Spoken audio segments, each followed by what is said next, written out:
Good evening, everybody, and welcome back. We're doing some Max Headroom there. Welcome back to my channel, Mike Trevor Ministries, right here on YouTube. Now I am with my cat. And welcome. Do not want to hear my voice the second time. We're doing some Max Headroom there. I can't stand hearing my voice. I can't stand it. It drives me batty. That right there proves I am not arrogant. Arrogant people love to hear themselves. I can't stand it. I never have liked my voice. But you know what? I am what Jesus created me. And so anyway, hey, Zach, how you doing, buddy? Melissa Andrews. And yeah, like I said, I'm officially still on YouTube channel vacation. But I also said I would go live only if there was something serious within the nation or the world to bring to you. And I've got 6 hours of this. This is important.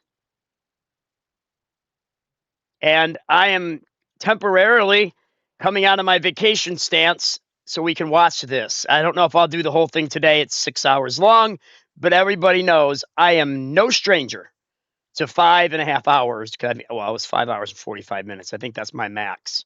No, that's not. I'm wrong. I went 9 hours.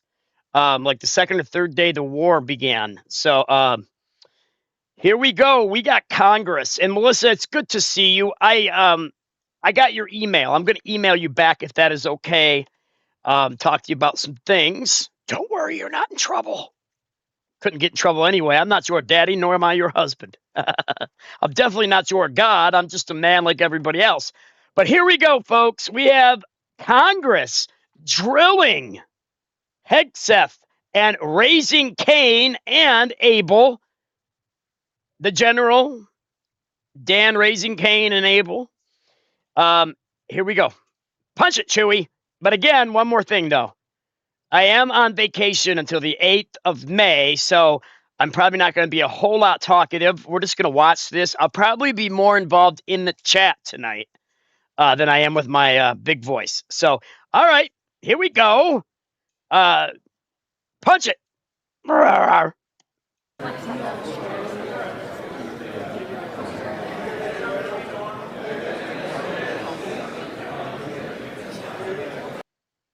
China is leading the charge against us.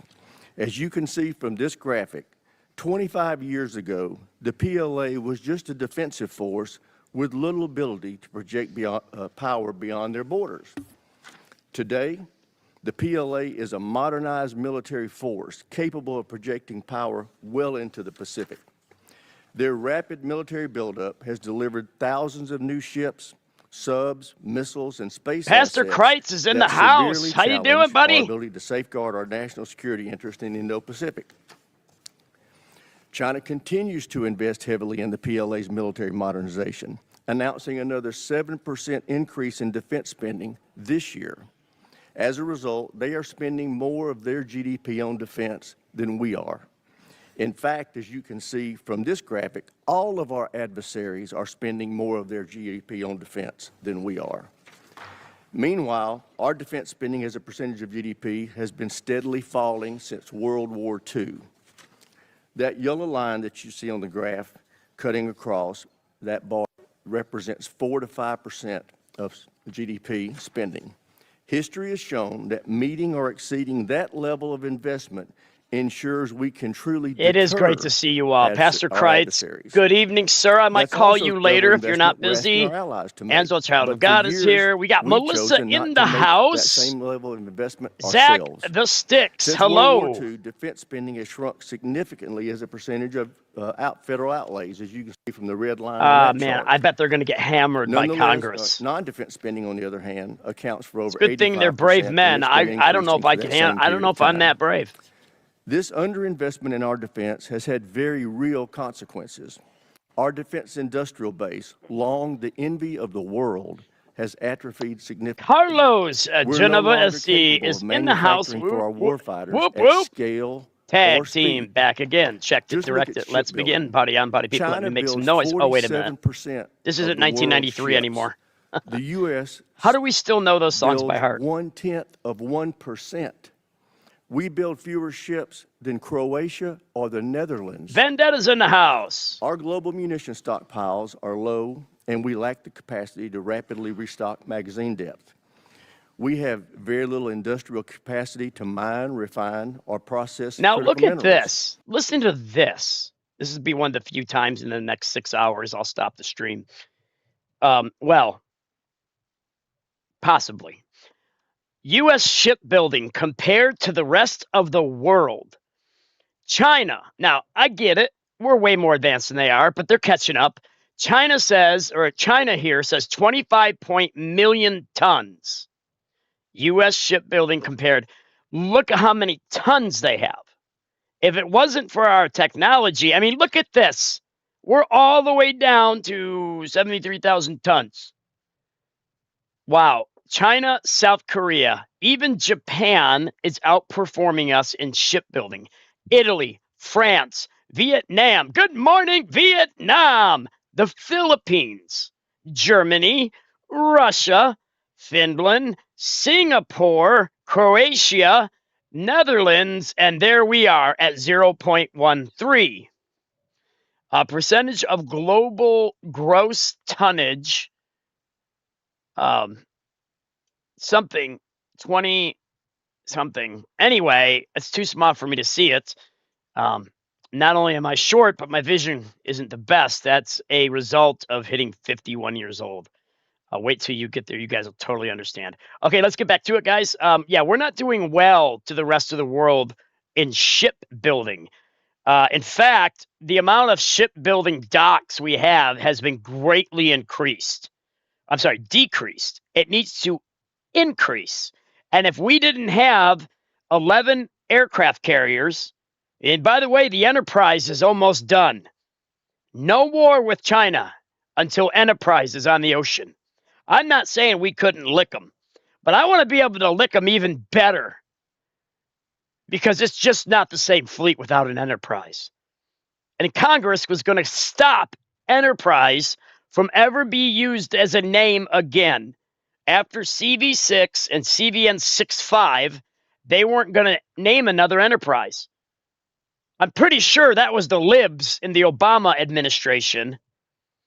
Let's see. When was the Messiah in office? 08 to 16? So yes, I signed a petition of 200,000 that Congress, if we could hit 200,000 signatures on that petition to name a new carrier in the future Enterprise. We needed that many, and we got it. And I am honored to be a part of the USS Enterprise's history. Very proud.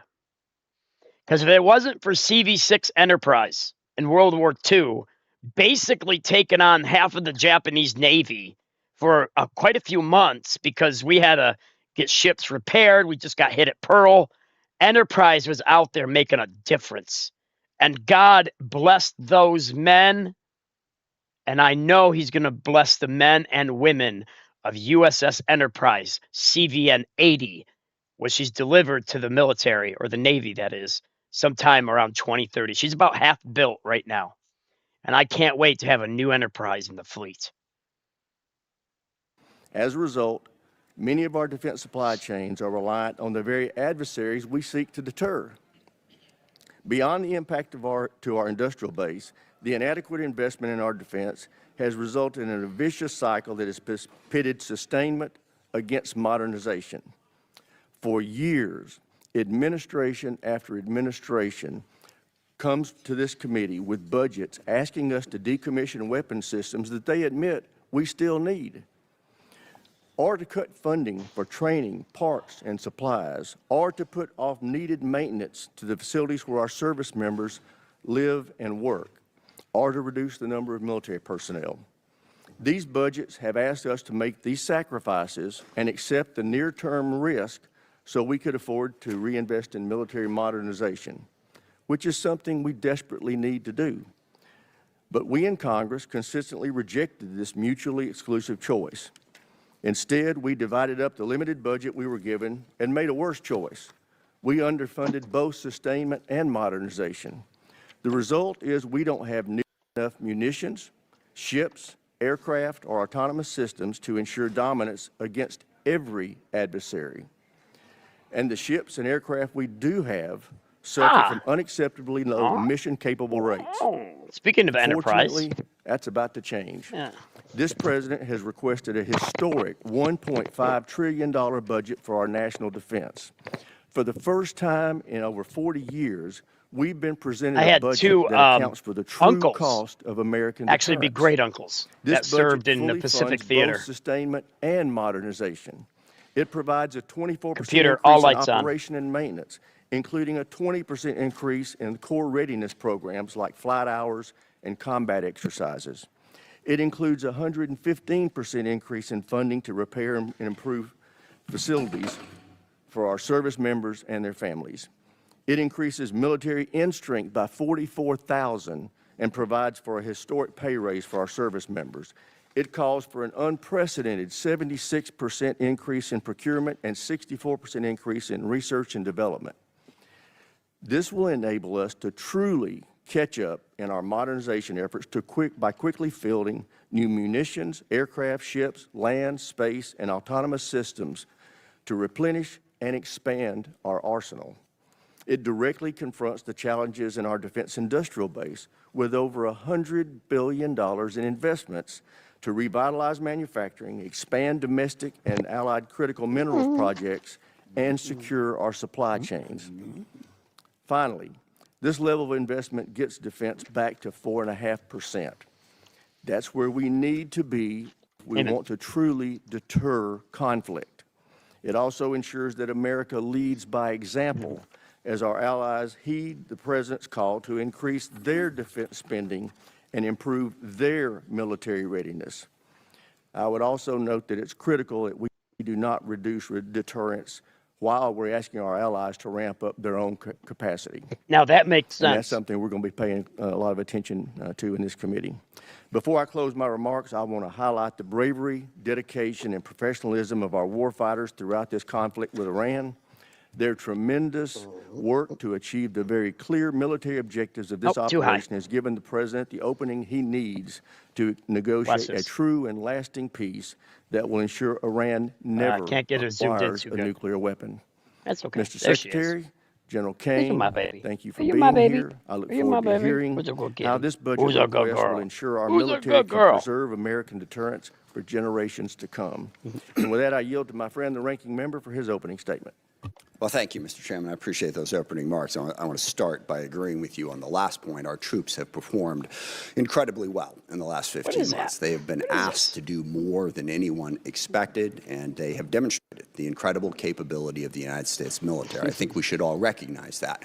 Even if we question the strategy, some of the decisions behind it, our troops deserve nothing but our praise for the incredible job that they have done. It has not been perfect. Certainly mistakes have been made. Well, nothing's perfect. I mean, give me a break. Look at me. I'm messing with my camera. Military. Obviously, nothing's perfect. And I hear the chairman on the need for an increased budget. I think there's a whole lot of needs across the United States of America that would have the same attitude about health care, about education, about infrastructure. But the problem is we have a $40 trillion debt, and we insist on cutting taxes for absolutely everybody, so we reduce the amount of revenue that is available to that. We also have to have a national security strategy that lives within a sound fiscal picture. Most experts would say that the most profound threat to our national security right now is exactly that, is our fiscal picture. You want more, How are we going to continue to be able to afford to fund the things we need to fund as we run the debt ever higher? Yeah. The other thing worth worrying about is the Pentagon has not yet passed an audit. If we give them what is roughly a 50 to 60% increase, is that money going to be well spent? We have every reason to doubt that. Now, I will say, and I praise the chairman, this committee, and I'm considering giving my cats their own channel. We have tackled the problem of acquisition reform. I'm going to figure it out. Bill put us on a good trajectory to get to the point where we can, in fact, innovate faster at scale. I also believe the Pentagon has been working on that. We've had many meetings with Deputy Secretary Feinberg, who is focused on that, but we got a long way to go. Can the Pentagon really absorb another $500–600 billion, depending on what the supplemental and the reconciliation package are? I don't think so. We need to pay as much attention to how we're spending the money as to how much we're spending, and we never seem to do that. But the larger problem is the strategy that has been put before us. I looked through the Secretary's remarks, and I've heard you give speeches before about this, about how realism is our strategy. And I find that absurd, and given what we are doing. You can say a lot of things about the strategy, but calling it realistic? We started a full-scale war in the Middle East against Iran to try to reshape the Middle East. Now, we can talk about that in a bunch of different ways, but it is the exact opposite of realism. And in fact, starting wars in the Middle East that get out of control and lead us to have far greater costs for the benefits is one of the cornerstones of the unrealistic strategy that this administration has criticized over and over and over again.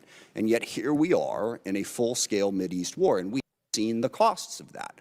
Certainly at the top of that list is 13 service members killed and hundreds wounded, but it goes way beyond that. That thousands of civilians have been killed. Over a dozen countries now have been dragged into this war in one way or another. Well, maybe if Iran would stop bombing their neighbors that aren't even involved. Conflict between the Shia militias in Iraq stupid and Kurdistan is stupid does, to put it mildly, as a great philosopher of our time, Forrest Gump said, waiting for the bus to go see Jenny. Gas prices up by over $1. The impact of the fertilizer increase is going to come later as food prices skyrocket. But what is happening to us? I love the doom and gloom of liberalism. Everything is doom has been tossed up in the air, and gloom. But dozens of countries are rationing gasoline as we speak and experiencing extreme economic pain because of this war. So there's nothing realistic about that. And one of the big questions that we need to get answered today is, where is this going? What is the plan to achieve our objectives? We've seen the cost, and the cost is very, very high. All we keep hearing on the objectives is we keep seeing all of the targets that we have struck. And again, that is an incredible accomplishment from a tactical standpoint. I think the proficiency of our military has been on display, but we're not in this for a tactical advantage. We're in this to fundamentally change Iran. And as we sit here today, Iran's nuclear program is exactly what it was before this war started. They have not lost their capacity to inflict pain. They still have a ballistic missile program. They're still able to blockade the Strait of Hormuz and have the ships that are capable of doing that. What is the plan to get that to change? And most disturbingly, the president keeps telling us that it's over. What was it, a week ago Friday, the president announced that Iran had agreed to give up their nuclear program, to give up their ballistic missile program, to stop support for terrorist groups, to reopen the Strait of Hormuz. The only problem with that is literally none of that was true. He was completely making it up. It wasn't. Iran hadn't. We're gonna have a lot of trolls coming through here. As became embarrassing. Let's try to let them have their opinion, but watch what they say. No swearing. No perverts, especially no putting down women. I won't tolerate that garbage. It's not really a strategy. I mean, maybe the president thinks he's. They can have an opinion, but they got to watch their language. You will give Star up Wars your reference. And they automatically Star Wars reference. But that's you will not give working. Up your nuclear so war what we program. need to hear today you will give up is your nuclear what program. Is going to work. I love we have 50,000 troops in the region who are still at risk. How are those tactical victories going to translate into some sort of strategic success? I'm not sure who you're referring to, but my Angela, child of God, just dealt with you, you hack. You can win a whole lot of little small battles and lose the war, which is why you don't stumble into the war Jeff in the Depew, first good to place. see you, buddy. But at the same time, we're doing all of this on our own as we increasingly push away all of our allies. Sometimes just because we want to do what we want to do, but we don't want to have to consult them. Sometimes just gratuitously insulting them. I mean, in the middle of this war, when we were asking NATO to come join us, the president took time out to insult President Macron and his wife. Okay, how is that helping us to try and belittle everybody in the world? And I also, for the people who are criticizing NATO over this war, I will remind people that NATO is a defensive alliance. What that means so is the liberals are okay with insulting President Trump and Melania, we were attacked on but no, if he says something about the psychopaths running France, it's a big deal now. NATO is not if any one of the countries decides to hypocrisy just through the roof, unwisely Paula's in the house, start a war precipitously that everyone else is supposed to join. That's not the way it works. So berating and belittling our allies after we did that and driving them ever further away from us, how is that realistic? Not only are we going to try to reshape the Middle East, but we're going to do it alone while we're pushing everybody away from us. And then we have other tools in our arsenal. You see that those numbers on the budget, but the State Department's really important. Development is really important. These are ways to achieve our ends, and we have moved away from that. We got rid of the entire USAID, literally causing the starvation of children in countries where we had pledged to provide food, causing massive healthcare disruptions, people literally dying because we cut that off. In diplomacy, we have sidelined, again, the entire world. France and the UK have brought together 44 different countries that have an interest in trying to open up the Strait of Hormuz. We've pushed them all aside. And then we've even pushed aside our own diplomatic corps. We have a very, very talented State Department. I praise today the talent of our military, and I will stand by that. They deserve that praise. Our diplomatic corps deserves that praise too. But we've shoved them all to the side in favor of two real estate guys who are going to go negotiate all the deals in the world. I think President Trump's a great negotiator. I think he's doing perfectly fine. Nothing. So there's nothing realistic about starting a war in the Middle East, going it alone, and pushing aside all diplomacy and all development and all other tools in our arsenal. And on top of that, of course, we also want to dominate the entire Western Hemisphere, including apparently annexing Canada and invading Greenland. How is any of that realistic? Let's do it. And then the administration comes before us and ask for what is a hopelessly unrealistic budget in this environment. Go on vacation, lose a lot of weight that way. There, when we were showing how much money we were spending on defense, I've lost a ton of weight. Budget. Actually, I'm doing pretty good. Many years. We don't have that anymore. So call this strategy whatever you want. If you look at my old videos from last year compared to me now, I have lost quite a bit of weight. Forgive me, it reminds me of one of my favorite lines from A Princess Bride. It's a tense morning. I want to lighten it up a little bit. But the guy keeps saying, inconceivable. He should have stopped with the Star Wars reference. reference. The guy says to him, you keep using that word. I don't think you know what it means. I don't think we know what the word realism means. So please, can we not have the realism conversation? Let's have the conversation about what the strategy actually is. And I'm sure you have a different definition of it than I do. But as I look at it, the strategy seems to be to use as much violence, as much threats, as much coercion as possible to bend the world to our will.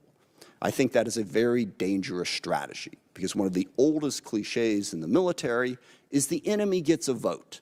And we may think that we can stand up and talk tough and talk about how strong we are and how we're burying our enemies and they're begging for a deal. We don't talk tough. We can do that all day We're long. the definition of But the tough. enemy gets a vote. Are you kidding me, dude? They don't have to do what we tell them to do. And meanwhile, only by the grace of Almighty Jesus Christ. Strategy undermines our credibility in the world because the chairman is absolutely right.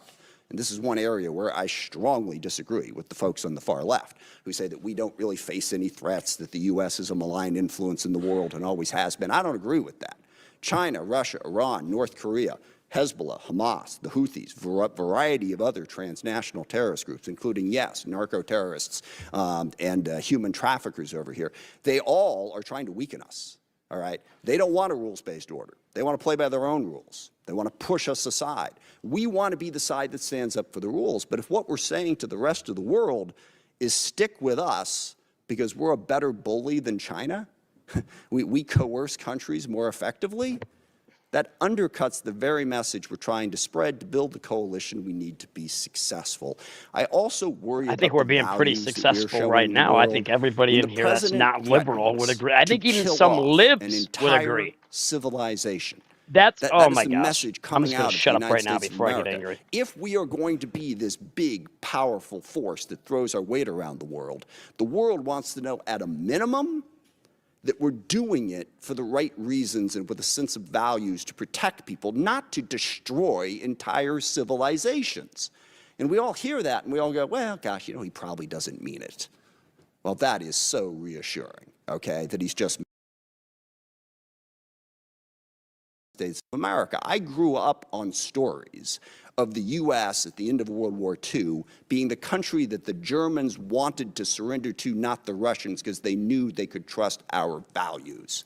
We don't seem to care about those values. No rules of engagement. Give them no quarter, all right? That is not who we are supposed to be. And just one final point on that, the girls' school that got hit in the first days of this war. There is absolutely no question at this point what happened. We made a mistake, and that happens in war. We identified this target based on earlier charts, and yet 2 months after it happened, we refused to say anything about it, giving the world the impression that we just don't care. We do not care about the casualties and the chaos that is caused by our war, and we should care, even if we want to prosecute that war. Now, I agree with the chairman. We need a strategy. We face the most complex threat environment that we've faced in a very, very long time. So we really want to hear from the administration. Don't give us this realism, chest-thumping stuff. What are we really going to do to meet those threats, to deal with the challenges we face? And I'll close just by saying one of the other ironies of this, of course, is we have a great example in the world right now of what our strategy should be and where our values should be, and that's Ukraine. And I'm really curious, here we are, we roll out the red carpet for Vladimir Putin. We belittle and insult President Zelensky in the White House. He has no cards, right? Well, here we are a year after that. Looks like he had a couple cards to play, because Ukraine is actually winning against Russia. Ukraine, a sovereign democracy standing up against a brutal, oppressive, coercive dictatorship. And we can't even bring ourselves on a consistent basis to say, we are with Ukraine and we are against what Putin is doing, and stand up and support them. So I want to see that strategy to meet the complex threat environment that we have. But simply saying we've already won and boasting and bragging and trying to belittle and insult the entire world, that's not going to get us to the posture that we need.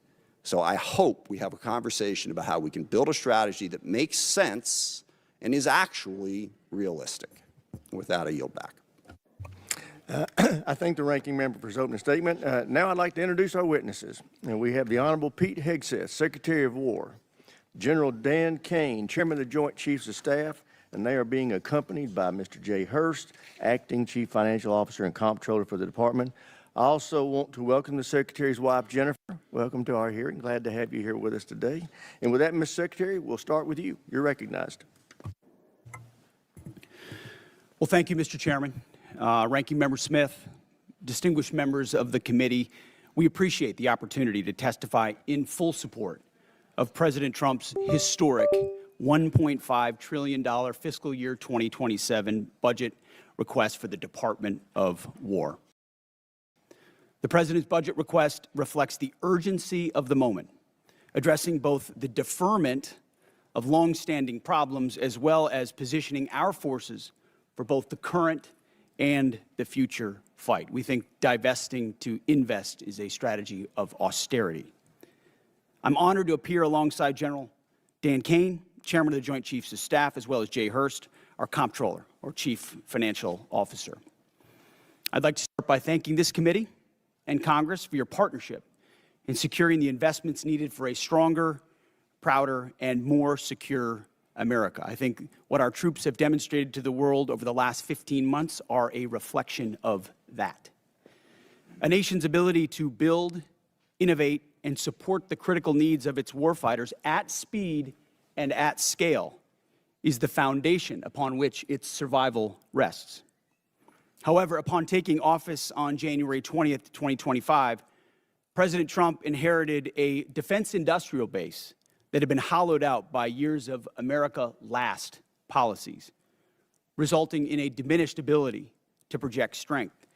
Under the previous administration, we were focused on offshoring and outsourcing, riddled with cost overruns and degraded capabilities.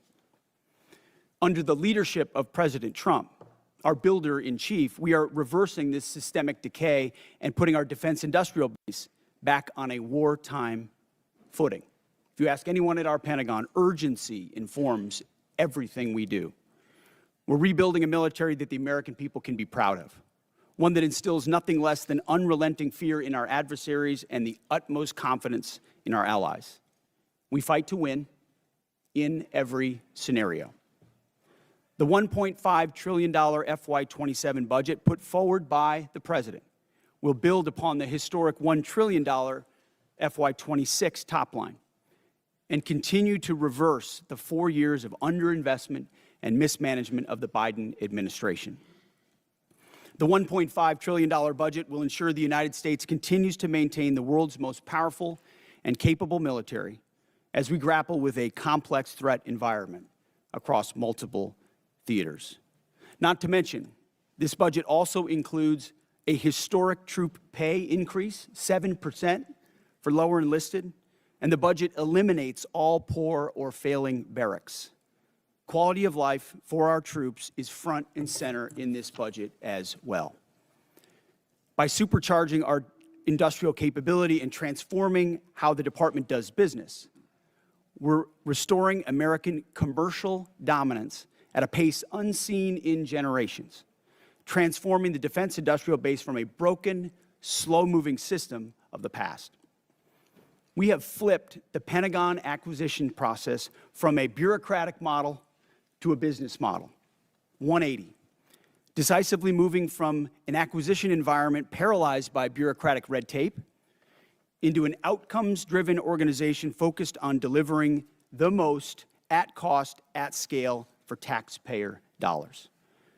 Over the past year, through historic multi-year procurement agreements, smart business deals for things like critical munitions and capabilities, we've sent an unambiguous demand signal to industry partners to build more and build faster. The result has been a surge, a revitalization of our great American factories and a massive reinvestment in the skilled American workers who serve as the industrial muscle behind our warriors. Let me briefly provide you with some concrete high-level metrics of what's been accomplished over just the past few months. These are announced new facilities and investments to support American warfighters, and I would refer you to the screen. The department has helped stimulate more than 250 private investment deals in 39 states, in 180 cities, and 150 companies worth more than $50 billion.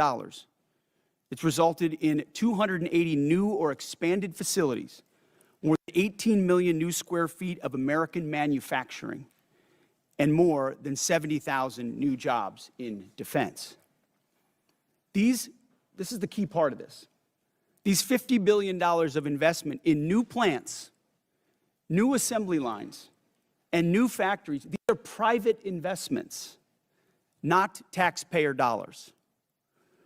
By changing our departments, transforming our department's business model, American companies are investing in America with their own money, their own capital, a historic demonstration of American manufacturing and defense revitalization, all again with their capital, not Uncle Sam's.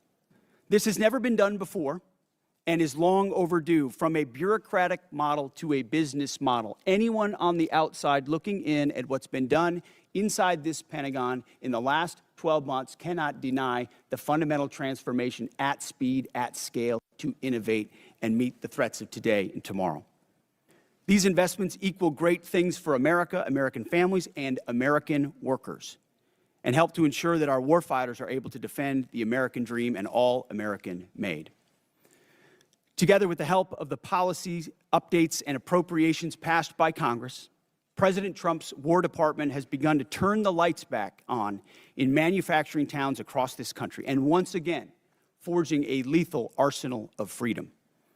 Where critical supply chains are threatened, the War Department has acted decisively to inject capital, stimulate production, and prevent adversarial exploitation. We are firing up the American economic engine, and at every level of our defense industrial base.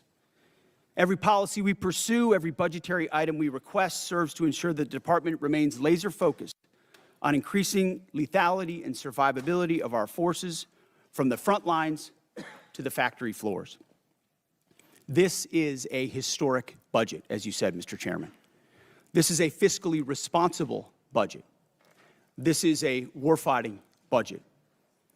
And speaking of warfighting, the topic of Iran, I'm sure will come up today, which I very much welcome discussing.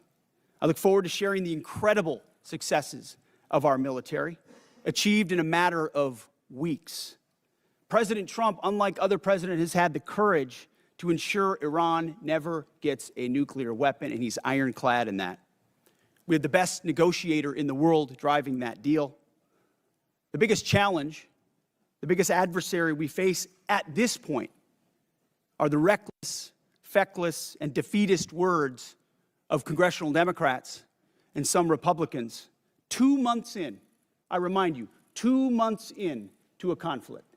Lest I remind you, and my generation understands how long we were in Iraq, how long we were in Afghanistan, how long we were in Vietnam. 2 months in on an existential fight for the safety of the American people, Iran cannot have a nuclear bomb. We are proud of this undertaking. I am proud that President Trump has had the courage to do it, and I look forward to sharing more about what our troops have accomplished. So I thank you again for the opportunity to address this committee. I ask that God would continue to watch over our troops in harm's way, and those that have fallen are always in our memory, and we fight to ensure their legacy. Look forward to answering the questions of this committee.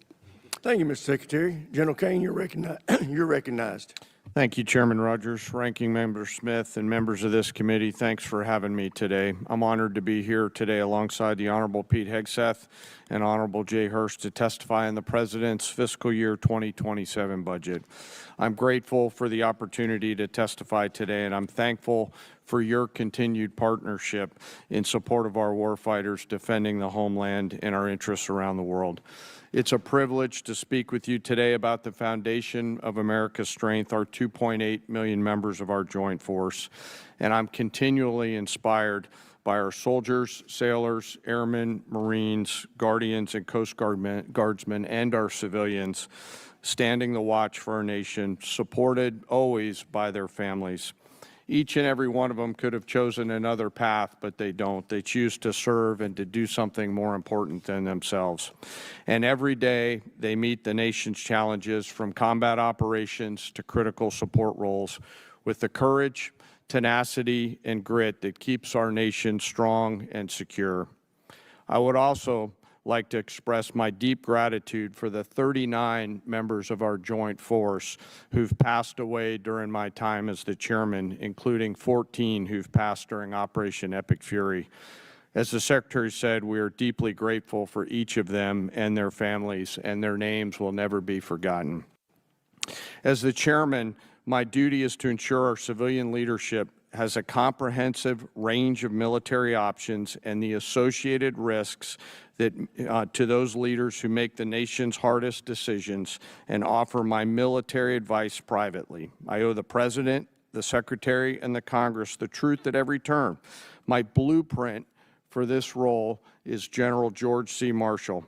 His commitment to civilian control of the military and nonpartisan military remains a constant standard and something I borrow from often. I strive daily to emulate his candor, delivering the facts to our leaders and telling them always what they need to hear, not always what they want to hear. And once a decision is made, executing it with absolute dedication, and that is the demand of our profession. I sit here today before you representing our incredible joint force, and I want to emphasize my commitment to this committee and the Congress that I will always follow General Marshall's steadfast example by providing clear and candid, nonpartisan military advice and working together with our civilian leaders to ensure that our military does the things that we must do, being prepared to deter and defend our nation, and if called upon, win our wars around the world. America's joint force is operational at its core, purpose-built for the realities of a complex and ever-changing world. We are organized, trained, and equipped to execute the most demanding missions across the globe with unrivaled precision. Over the past year, our warfighters have consistently demonstrated exactly what it means to be the most capable, adaptable, and most professional military force in the world.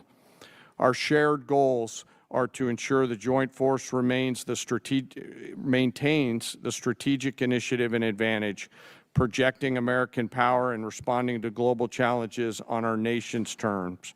During Operations Rough Rider, Midnight Hammer, Southern Spear, Absolute Resolve, and Epic Fury, The Joint Force executed globally integrated operations and missions alongside our interagency and international partners. And once our civilian leaders made a decision, we make those missions our own, demonstrating the unmatched capability to seamlessly synchronize our capabilities across all domains, from the seabed to cislunar space and higher.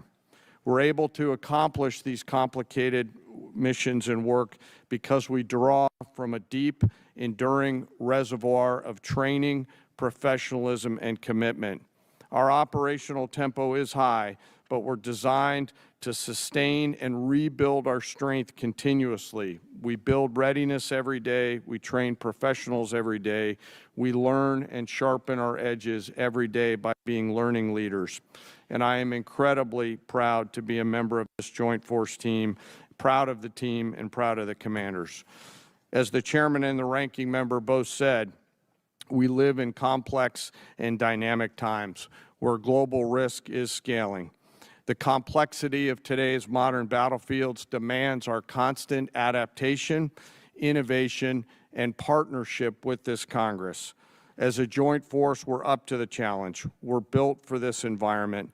However, continued success is not guaranteed by past achievements. It must be secured through forward-looking partnerships with Congress.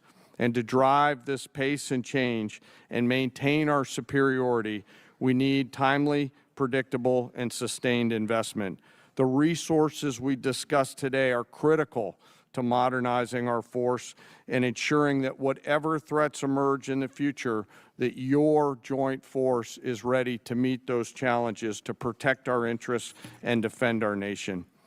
As the Secretary said, the President's fiscal year 2027 budget supports the Department's goals of recharging the defense industrial base and the national industrial base, ensuring our military is ready, securing our military advantage. Within the joint force, the uniform side, our priorities remain the same, ensuring our warfighters are properly armed, globally integrated, and ready, while always taking care of our people. And what truly sets our people apart from other militaries around the world is the 1.8 million members, enlisted members of our force, who maintain readiness beyond reproach and are the envy of every other nation. I'm joined today by the Senior Enlisted Advisor to the Chairman, Dave Isom, who's here with me today representing the 1.8 million members of the enlisted force. He is a great American, not an Americant.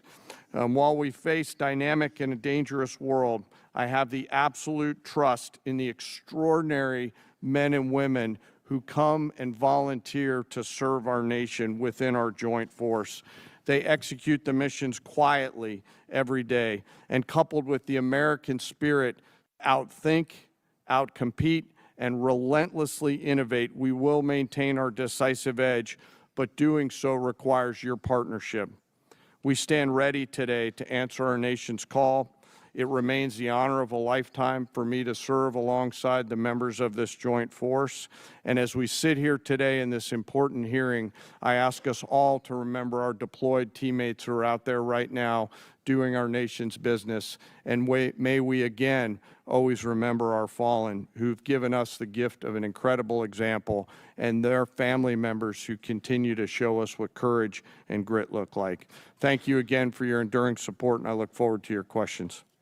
Thank you, General. I recognize myself now for questions. Secretary Hegseth, thank you for undertaking the Arsenal of Freedom tour and the great work the department's doing to help enhance our capacity in our defense industrial base.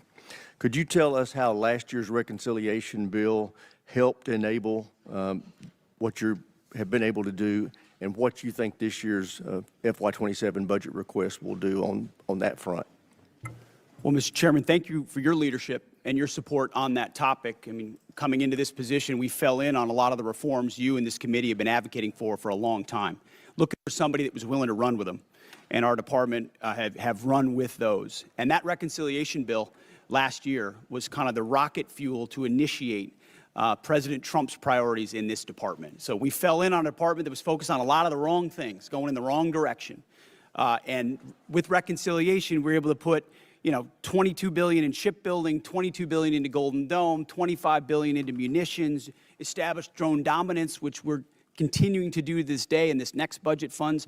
So getting in front of that budget cycle, which had been notoriously unpredictable, coming out of the continuing resolution of FY25, to fund this and then a historic bill in FY26, laid the groundwork for this historic budget to ensure that we're not coming at a cold start here. We came into this administration. Reconciliation was a beautiful tool. We were able to use that through that one big beautiful bill to fund the priorities of this department. We spent on $4 billion on barracks, started immediately getting after the quality of life of barracks. Because of the austerity of the Biden administration, we traded off of maintenance, traded off of quality of life to try to fund other things operationally. This budget stops that cycle and both invests in sustainment and modernization, which is something that's critically important. So without that reconciliation bill, I think, Mr. Chairman, we'd be in a very different place. So thank you for that. Great. Well, as you are aware, is the principal focus of this year's NDAA.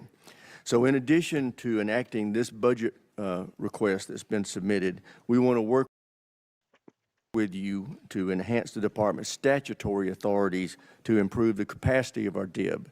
What additional changes in law, such as the additional multi-year block-buy authority, would you recommend that we pursue? All right, am I back? Can you hear me now?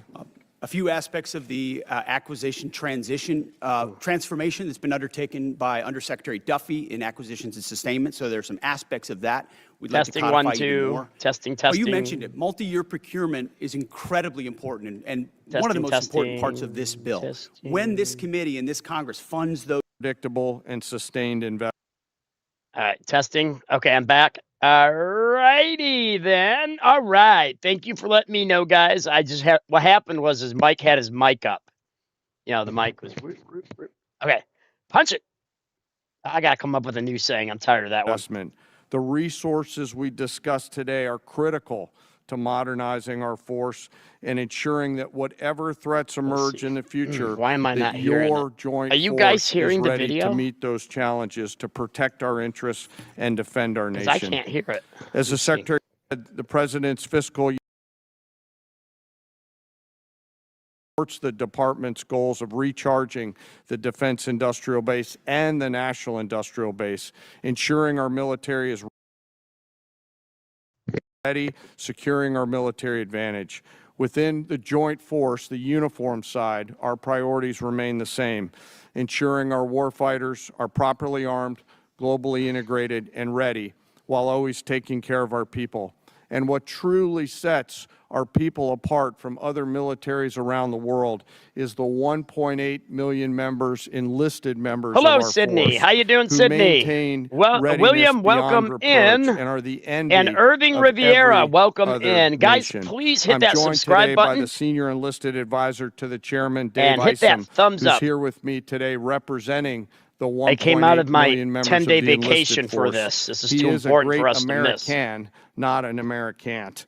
While we face dynamic and a dangerous world, I did have the rewind it a absolute minute or two, trust just in so the you know. extraordinary men and women who come and volunteer to serve our nation within our joint force. They execute the missions quietly every day, and coupled with the American spirit, outthink, outcompete, and relentlessly innovate, we will maintain our decisive edge, but doing so requires your partnership. We stand ready today to answer our nation's call. It remains the honor of a lifetime for me to serve alongside the members of this joint force. And as we sit here today in this important hearing, I ask us all to remember our deployed teammates who are out there right now doing our nation's business. And may we again always remember our fallen, who've given us the gift of an incredible example, and their family members who continue to show us what courage and grit look like. Thank you again for your enduring support, and I look forward to your questions. Thank you, General. I recognize myself now for questions. Now it's going to get really good. Here comes the questions. Thank you for undertaking the Arsenal of Freedom tour and the great work the department's doing to help enhance our capacity in our defense industrial base. Could you tell us how last year's reconciliation bill helped enable what you're have been able to do, and what you think this year's FY27 budget request will do on that front. Well, Mr. Chairman, thank you for your leadership and your support on that topic. I mean, coming into this position, we fell in on a lot of the reforms you and this committee have been advocating for a long time. Looking for somebody that was willing to run with them, and our department have run with those. And that reconciliation bill last year was kind of the rocket fuel to initiate President Trump's priorities in this department. So we fell in on a department that was focused on a lot of the wrong things, going in the wrong direction. And with reconciliation, we were able to put $22 billion in shipbuilding, $22 billion into Golden Dome, $25 billion into munitions, established drone dominance, which we're continuing to do this day in this next budget funds. So getting in front of that budget cycle, which had been notoriously unpredictable, coming out of the continuing resolution of FY25, to fund this and then a historic bill in FY26, laid the groundwork for this historic budget to ensure that we're not coming at a cold start here. We came into this administration. Reconciliation was a beautiful tool. We were able to use that through that one big beautiful bill to fund the priorities of this department. We spent on $4 billion on barracks, started immediately getting after the quality of life of barracks. Because of the austerity of the Biden administration, we traded off of maintenance, traded off of quality of life to try to fund other things operationally. This budget stops that cycle and both invests in sustainment and modernization, which is something that's critically important. So without that reconciliation bill, I think, Mr. Chairman, we'd be in a very different place. So thank you for that. Great. Well, as you are aware, the expansion of the defense industrial base is the principal focus of this year's NDAA. So in addition to enacting this budget request that's been submitted, we want to work with you to enhance the department's statutory authorities to improve the capacity of our DIB. What additional changes in law, such as the additional multi-year block buy authority, would you recommend that we pursue in this year's NDAA? A few aspects of the acquisition transformation that's been undertaken by Undersecretary Duffy in acquisitions and sustainment. So there are some aspects of that we'd like to codify even more.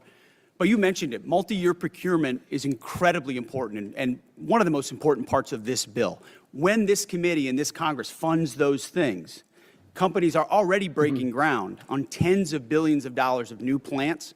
You name we've got 14 in our ammunition council that we're focusing on certain ammunitions. There are 14 that are critical.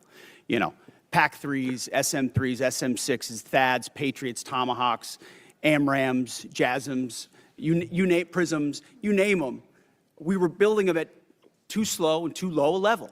Now the companies are going to pay for those factories and those production lines. And when Congress gives those 5 to 7 year demand signals, they'll then fund it, not just, hey, can we get 10 more per month, but can we 2x, 3x, 4x the production, pay for it now, and the companies invest accordingly. So it's been a critical aspect of some of what we've done so far, but we need more of those 5 to 7 year investments. Great. General Caine, what does the $1.5 trillion budget mean for the warfighter and our ability to project forces and secure our interests around the globe?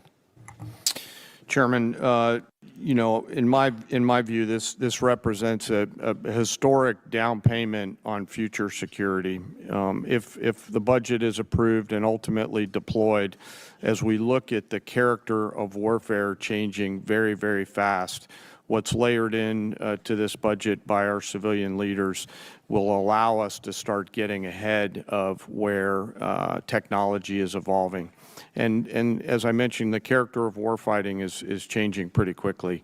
Mass, simultaneity, autonomy, undersea, space, cyber, information, all of those ways that are now manifesting themselves on the battlefields around the world require a higher end of capital investment, and that's why we're grateful for the opportunity to have this budget make its way to the joint force. So it's an important down payment on the future here, sir. Great. Thank you. Thank you, sir. With that, I yield to the ranking member for any questions he may have. Thank you. Mr. Hurst, drag you into the conversation here. We have not yet received from the Pentagon the costs of the war. So just for the record, we'd like to get that as soon as possible. Certainly the munitions expended, but also underreported is we've had a fair amount of equipment destroyed, including 2 C-130s with the rescue of our downed airmen. So do you have either A, a cost estimate coming to us anytime soon, or B, a specific supplemental request? Thank you for that question. So approximately at this day, we're spending about $25 billion on Operation Epic Fury. Most of that is munitions. There's part of that is obviously O&M and equipment replacement.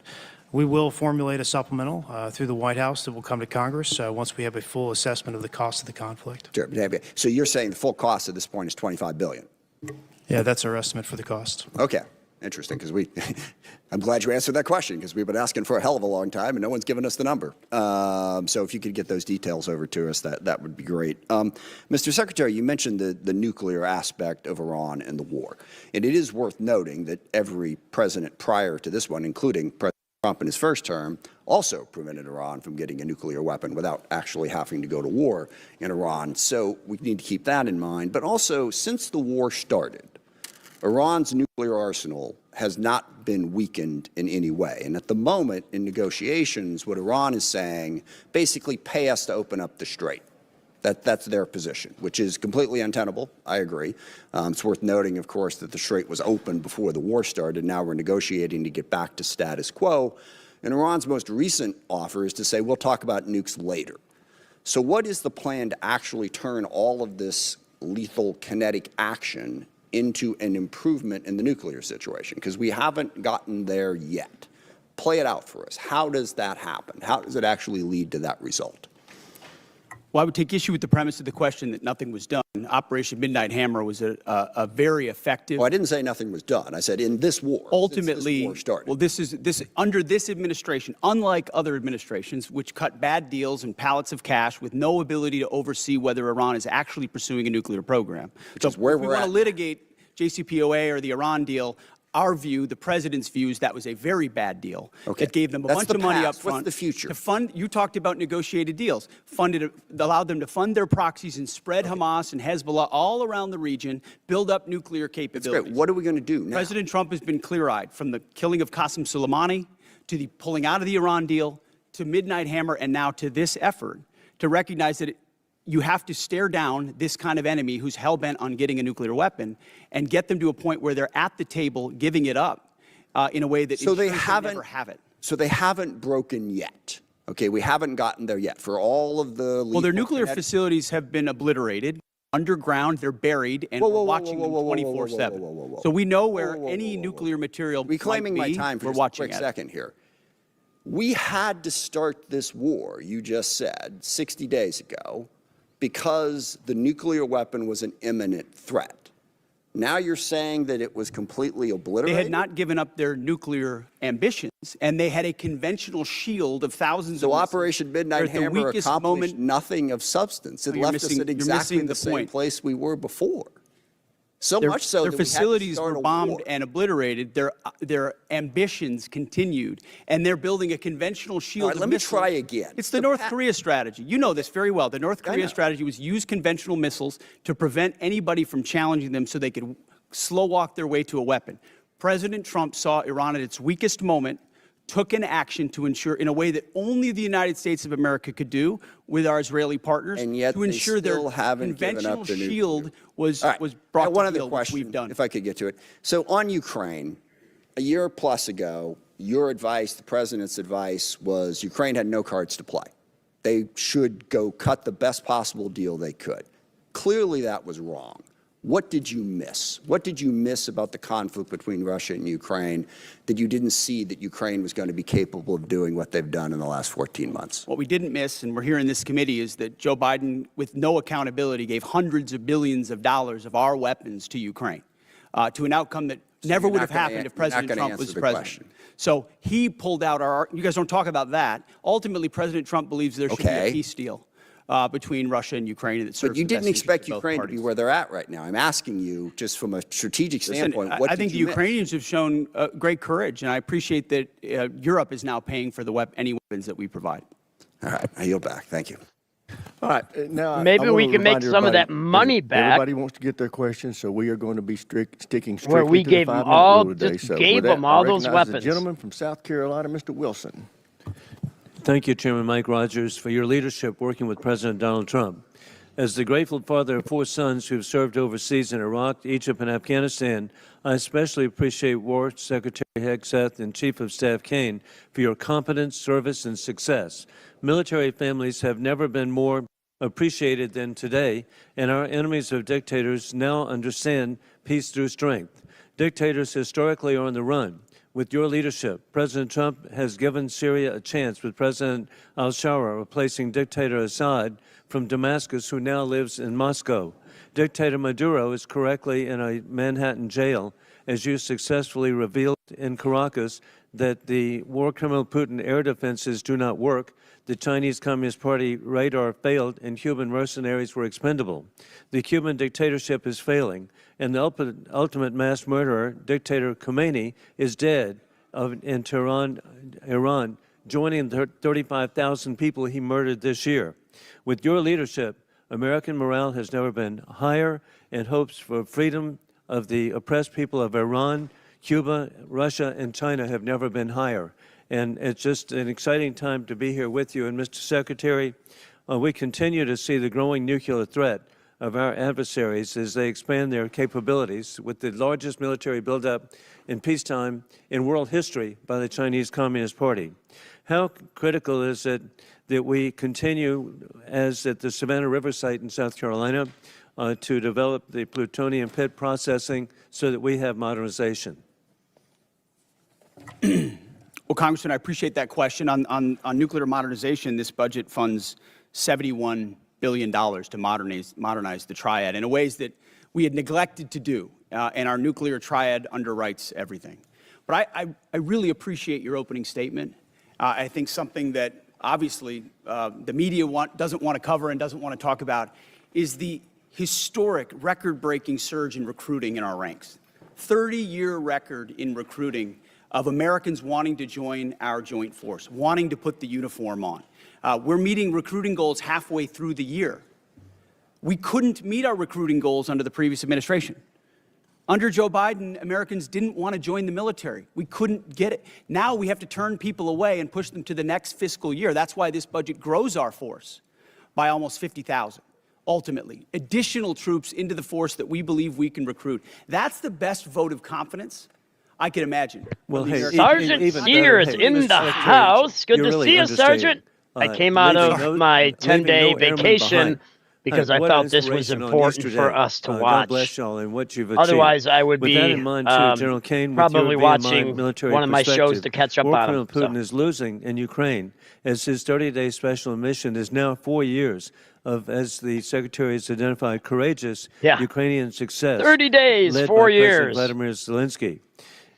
I appreciate that NATO and the EU have unified for Ukraine, as the U.S. ranks 17th per GDP in assistance for Ukraine.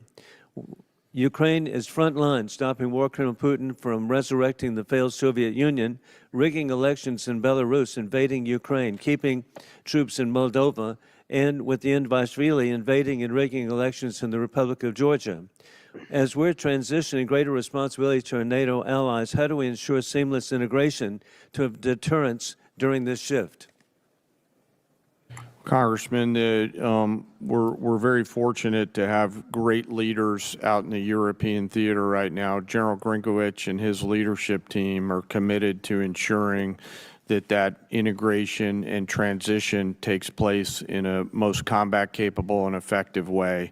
Very entrepreneurial leaders out there across the components, and with General Grinkovich, and he's doing a great job out there, as the committee knows. And indeed, as we conclude, historically, President Trump, Mr. Secretary, the Middle East nations unprecedented to ally with the United States. You have united Latin America. Our allies unprecedented are shifting to ally with the United States. Right before our eyes, Indo-Pacific, without unprecedented question. to ally with the United States, and united Apparently, NATO the Spanish EU, government wants nothing to do with us, with the even United though we States. paid for You're that achieving base in peace Spain. and deterrence Italy's through the same strength. I thing. yield back. But look how Gentleman yields back. Islam Chair, is I running recognize those from nations Connecticut, now. Mr. Courtney. Thank you, Mr. Chairman. Mr. Secretary and General Caine, this morning's Wall Street Journal's lead headline reads, quote, Trump tells aides to prepare for an extended blockade of Iran.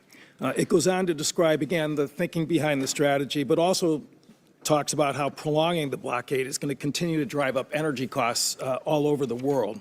Given the ever-changing messages from this administration on the war strategy and timeline, I really honestly don't expect you to confirm or deny the Journal story. But one thing is clear.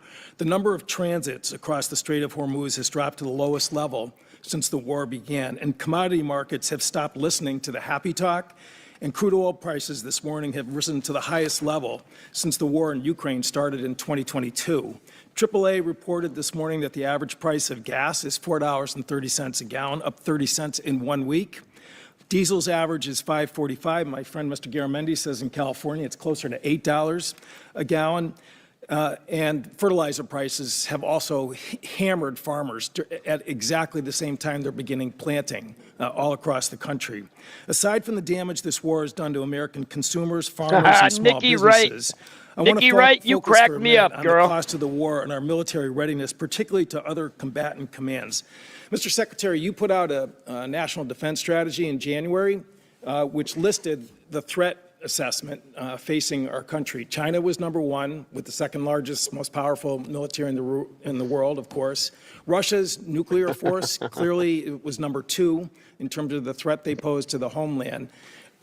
North Korea, which has missiles that actually can reach U.S. territory, was ranked number three, and Iran was described as, quote, and accurately, after Midnight Hammer, that Iran's regime is weaker and more vulnerable than it has been in decades. Again, this was before February 28th, when the decision was made to go into the military strikes on Iran. So today, we have 3 carrier strike forces in Central Command. The Indo-PACOM, which is where Russia and China are operating their navies, 52% of the globe. We have 1 carrier strike group in Japan, George Washington. And the imbalance in terms of just, what our commitments and frankly, what our national defense strategy, is just blindingly obvious in terms of what this war is doing. The Gerald Ford is on day 312 of its deployment. They've gone through fires, plumbing problems, and again, an extended Nikki, I think you will fit in here very well. Is hitting readiness as hard as anything I've seen in the time that I've been on this committee. So, General Caine, in terms of, again, the carrier strike groups that are over there, assuming that we get to some end game here, Ford is not going over to the Indo-Pacific to buttress the gap. Well, now the Eisenhower is moving out. Go back into pretty heavy. So unless I'm wrong, we're going to have 4 aircraft carrier groups out there because Eisenhower is supposed to be on the move. So again, in terms of just the decisions about where we're putting people and putting really the most powerful part of our Navy. Can you explain, again, what that means in terms of the situation in Indo-PACOM, where China is watching? We saw Mr. Rogers' pretty powerful presentation in terms of the buildup that's happening in that part of the world. How does that align with the national defense strategy, which was just put out by this administration in January? Well, sir, first I want to echo your comments on the Ford Strike Group. Fantastic work by incredible sailors, not just the Ford herself, but the other ships from as a certain well point of view, we're getting a lot of practice. We're always at war for the nation. I'm not happy about that. Yes, sir. But it is preparing us the way I think about this for China. The national security strategy, as long as we have the Enterprise on the ocean, strategy or I think we'd be okay without Enterprise. But, president but it's just not the same without Enterprise in the national fleet. Force and power based on the political. I will find that out as much as I security can. We can't. We won't know president, obviously everything, but I read something on that military force. It was on Google There's this always morning. trade-offs in all of these things. I'm confident that the president always carefully considers these readiness trade-offs, and I'm sure he has done so in this case based on the military options that we've presented with the associated risks and advice. To make a trade going after a regime that's weaker and more vulnerable than it has been in decades, which is quote unquote from the Defense Strategies report, does not, in my opinion, in common sense. Gentleman's time's expired. As you can tell from looking at the dais, votes have been called. So we are now going to stand in recess to the end of this vote. I expect it to take 20 to 25 right here. minutes. Forbes but said we are now in it 5 recess. days ago, and I read it again this morning. All right, let me put a pause on this. I can actually fast forward this. Give me just a second. Don't go nowhere. I'm going to fast forward this. Let's get past their little break. It's like they're back here. The currently President and loves Jesus above all things. Because without him, I wouldn't have the Holy Ghost. And without him, this would be year number 22 as a paraplegic. So nobody can't tell me that, well, bless God, God ain't real. Oh, that's a bunch of hogwash. You can try all day. I know he's real. He's real in my soul. And I can walk because of him. Oh, excuse you. Order. Come back to order. Order, I say. Secretary, order. Can you hear my voice clearly? General, can you hear my microphone now? Okay. So I'm on vacation unless something serious goes on like this. Thank you, Mr. Chairman. Secretary Hegseth, your written testimony on page 20 includes a statement concerning the importance of FISA and Section 702, which is incredibly timely because this body is going to be voting today on 702, which could be expiring this week. You state this vital tool keeps Americans safe, provides critical intelligence to our warfighters, and is subject to a rigorous system of oversight to be said about by that, no all doubt. three branches of government to guarantee the protection of the constitutional rights of the American people. Thought I'd give you a moment to expound on that because this is going to be very important because there's several people who right now in this body are going to be considering their support for 702's reauthorization. Well, thank you for that opportunity, Congressman. Yes, this department strongly supports the reauthorization of FISA 702. And it is not hyperbole to say many of the most important missions we have executed could not have happened without the intelligence gathered through FISA 702. So we would urge members to support that so we can continue doing the good work of the American people. Thank you, Mr. Secretary. I appreciate your comments that Iran must never be permitted to obtain a nuclear weapon. There have been many comments that have been made concerning allies who have not assisted or supported the effort.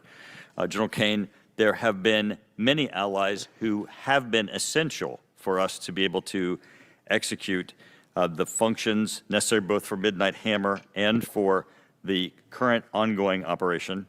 I'd like to ask you to speak for a moment about the essential aspect of the allies that are supporting the effort.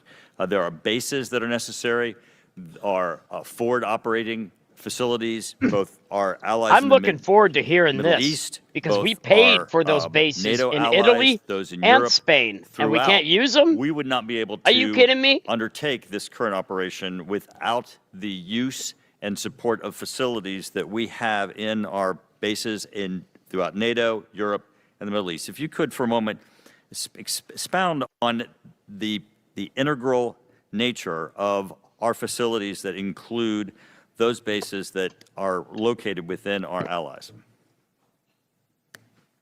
Well, Congressman, from a purely military standpoint, allies and alliances are important. They allow us, you did a better job than I could on articulating the importance of access, basing, and overflight considerations.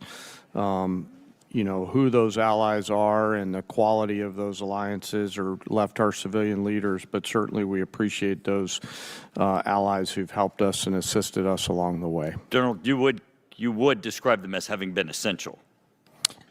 Yes, sir. Because it's very important. I mean, we want to make certain that, you know, that we treat adversaries as adversaries and allies like allies, especially those that are essential. The King was here yesterday, and as he was speaking, he received a standing ovation when he implored this body to continue our support for Ukraine.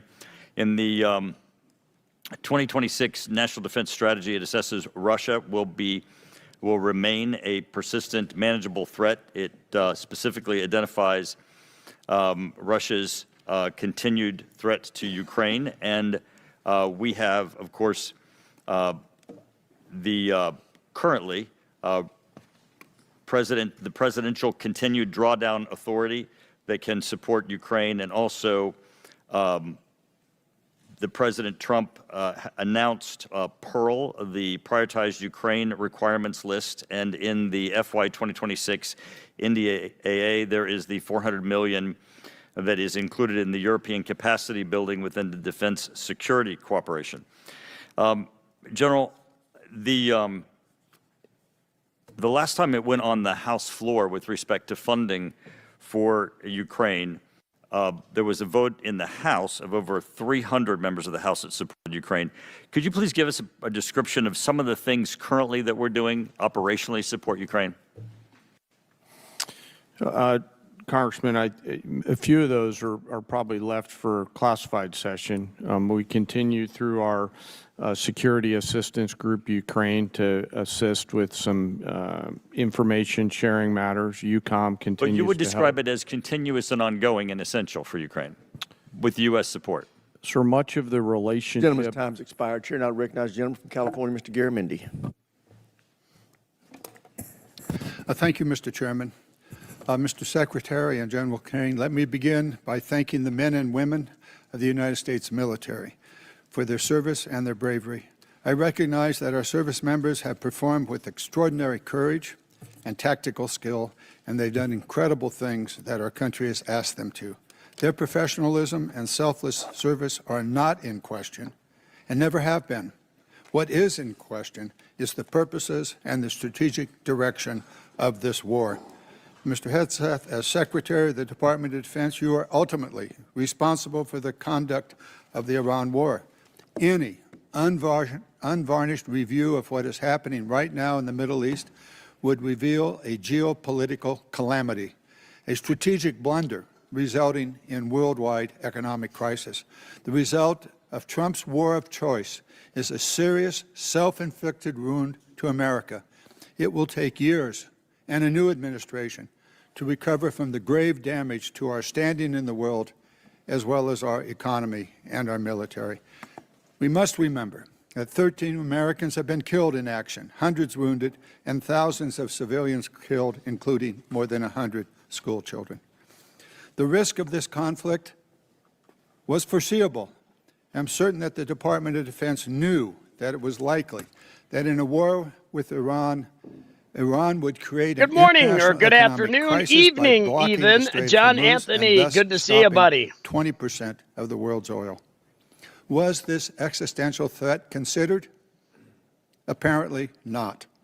During the 60 days of Trump's Iran war, critical munitions have been expended That's absolutely at an alarming rate, true, Jeffrey depleting magazine levels below what is thought necessary. Welcome to Mike Shriver Ministries.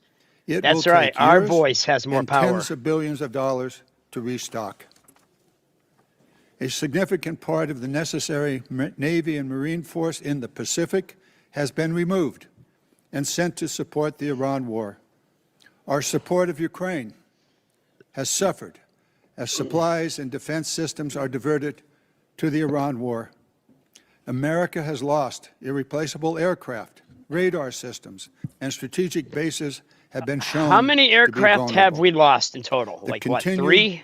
Lengthy deployment of ships, during a war? Equipment, and personnel has sacrificed readiness. We know what we have lost, but what have we gained? Let's consider that the regime in Tehran is still intact, with new and more radical leadership, as are is that good, Jeff? Iran's ballistic missile and drone forces. As is Iran's ability to rebuild their military industries.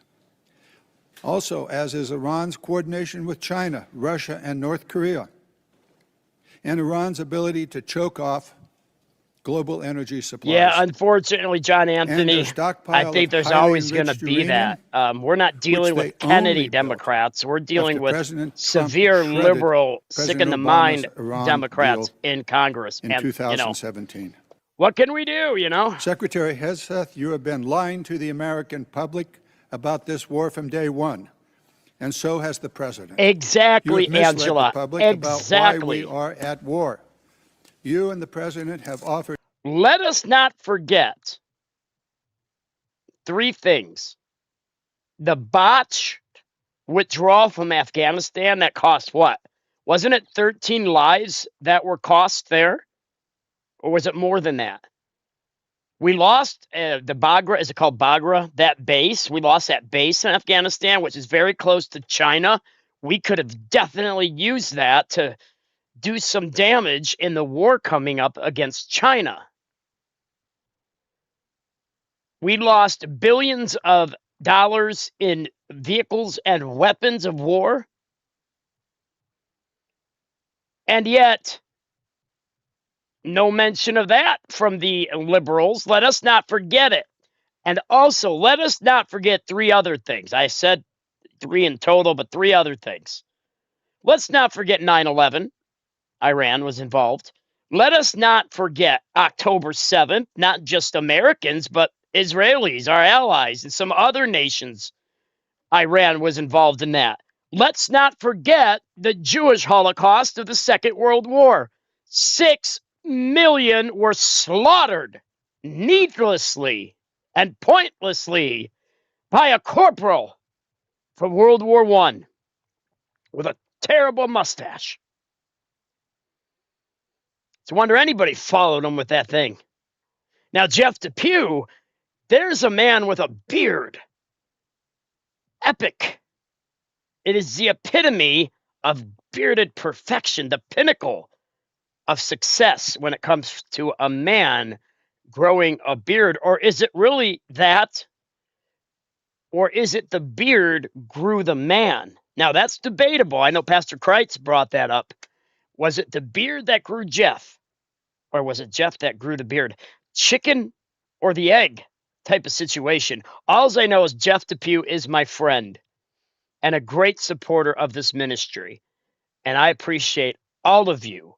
Sister Angela's got her own YouTube channel now. Jeff DePue will have his own channel eventually. And we're going to be a part of that. Amen. Okay, so let's get back to it. And don't forget Pastor Benjamin Kreitz YouTube channel. I'll put a link to his channel up there. And yes, all right, let's get back to it. Here we go. Transform and roll out. Whoops. Ever changing reasons for this war. You've misled the public about the progress of the war. While the military has executed this war with tactical success, the strategy has been an astounding incompetence, doing immense economic damage to America. Mr. Chairman, with the personal attack on the Secretary, he should have an opportunity to respond. Oh, no kidding. No, At the time you're doing it. It's the gentleman's time. He can use it as he sees fit and add an extra 5 seconds to Mr. Garamendi's time. Thank you. You and the president are ever-changing reasons for the war. You've hey, misled listen, the public Jeff, about the progress of the war. You're awesome, and you've done so much for my channel, more than what people realize. Success. The strategy has been an outstanding. If I can put a smile on your face and make you happy, you bet I'll do it, man. You're an awesome man. This war of choice Appreciate is a you. political and economic disaster at every level. Despite the president's promise to lower the cost of living, gas prices are up 40%, and inflation is soaring so much for lowering the cost of living.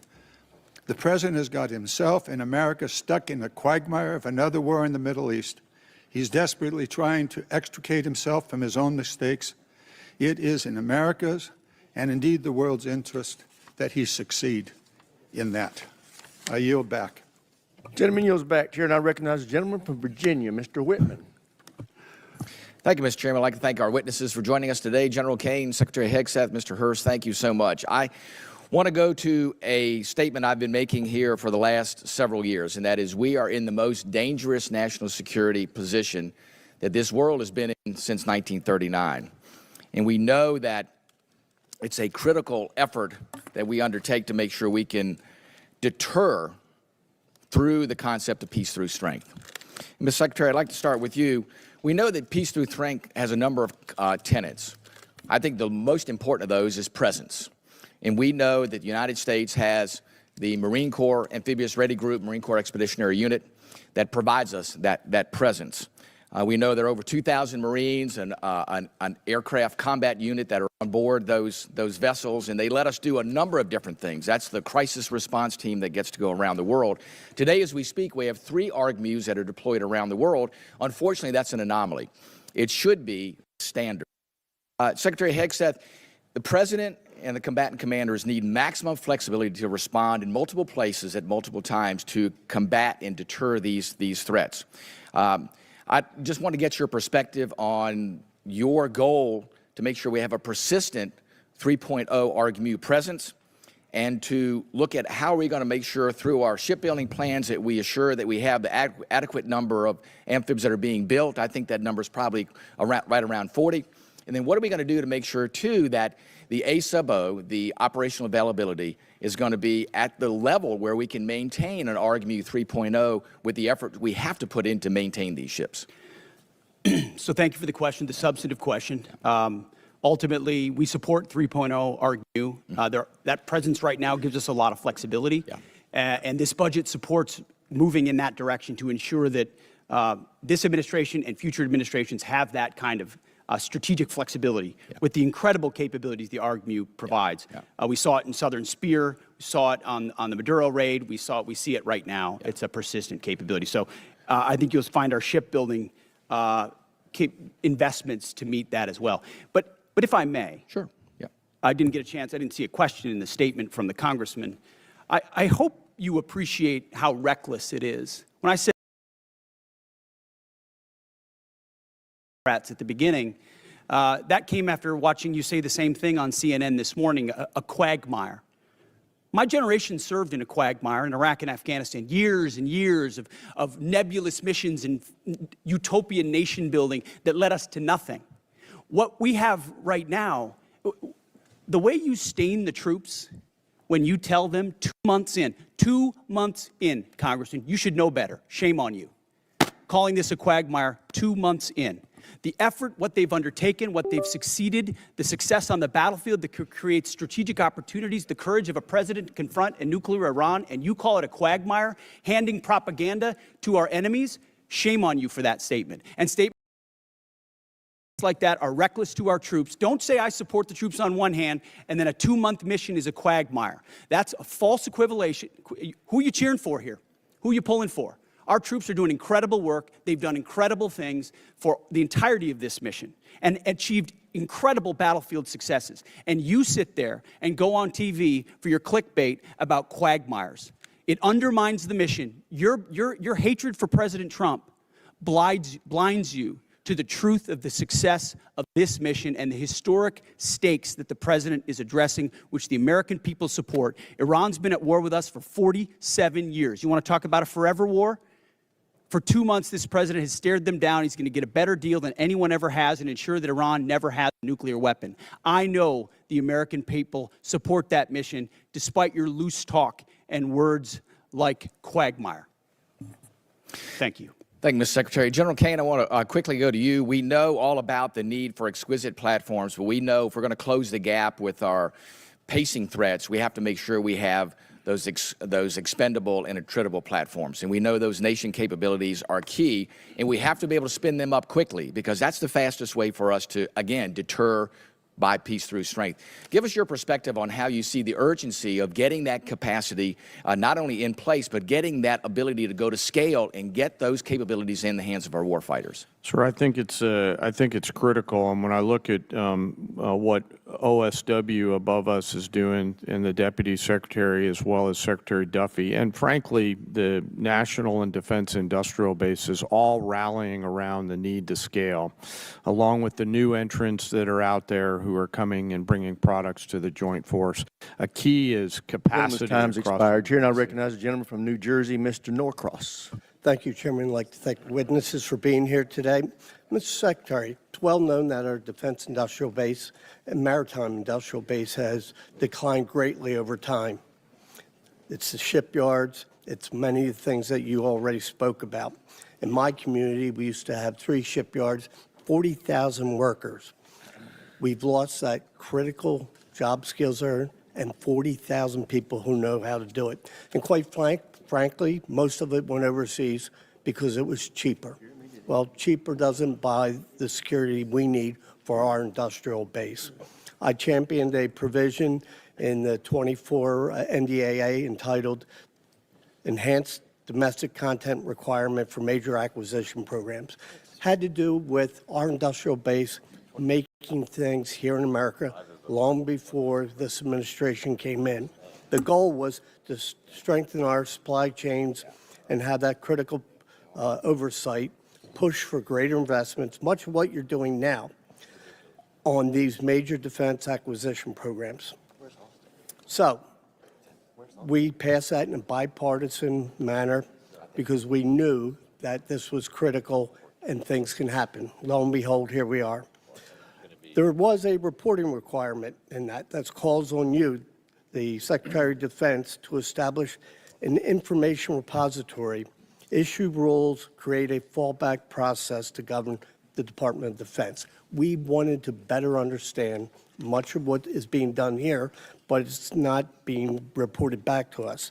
I sent to your office on January 8th, followed up on February 4th. We're years overdue on this report that will give us insight onto how we're addressing it. We hear what you're saying, but can you commit that we will get that report to us in the next 30 days?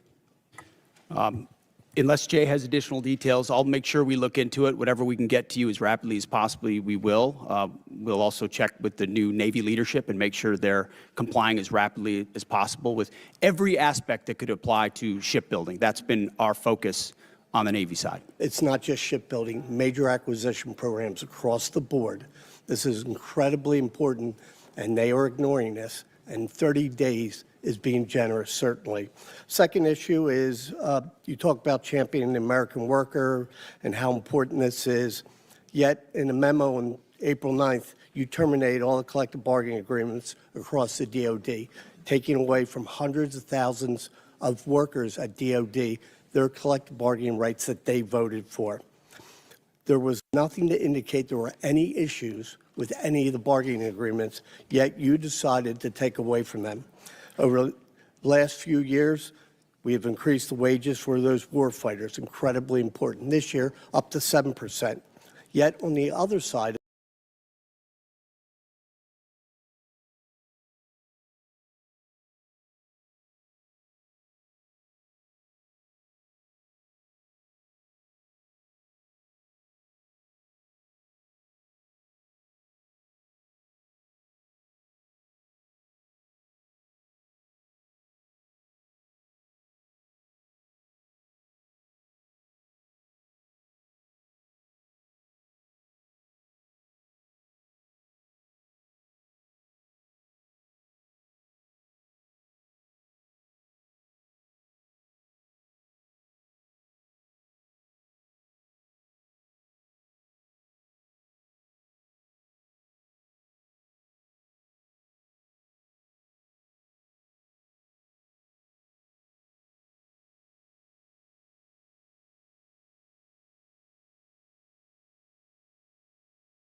Let's see.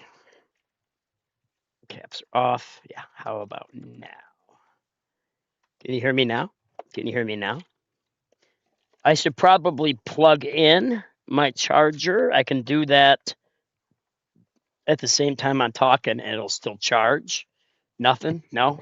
Okay. Hold on. Be right back. Oh, wait. Yeah. BRB.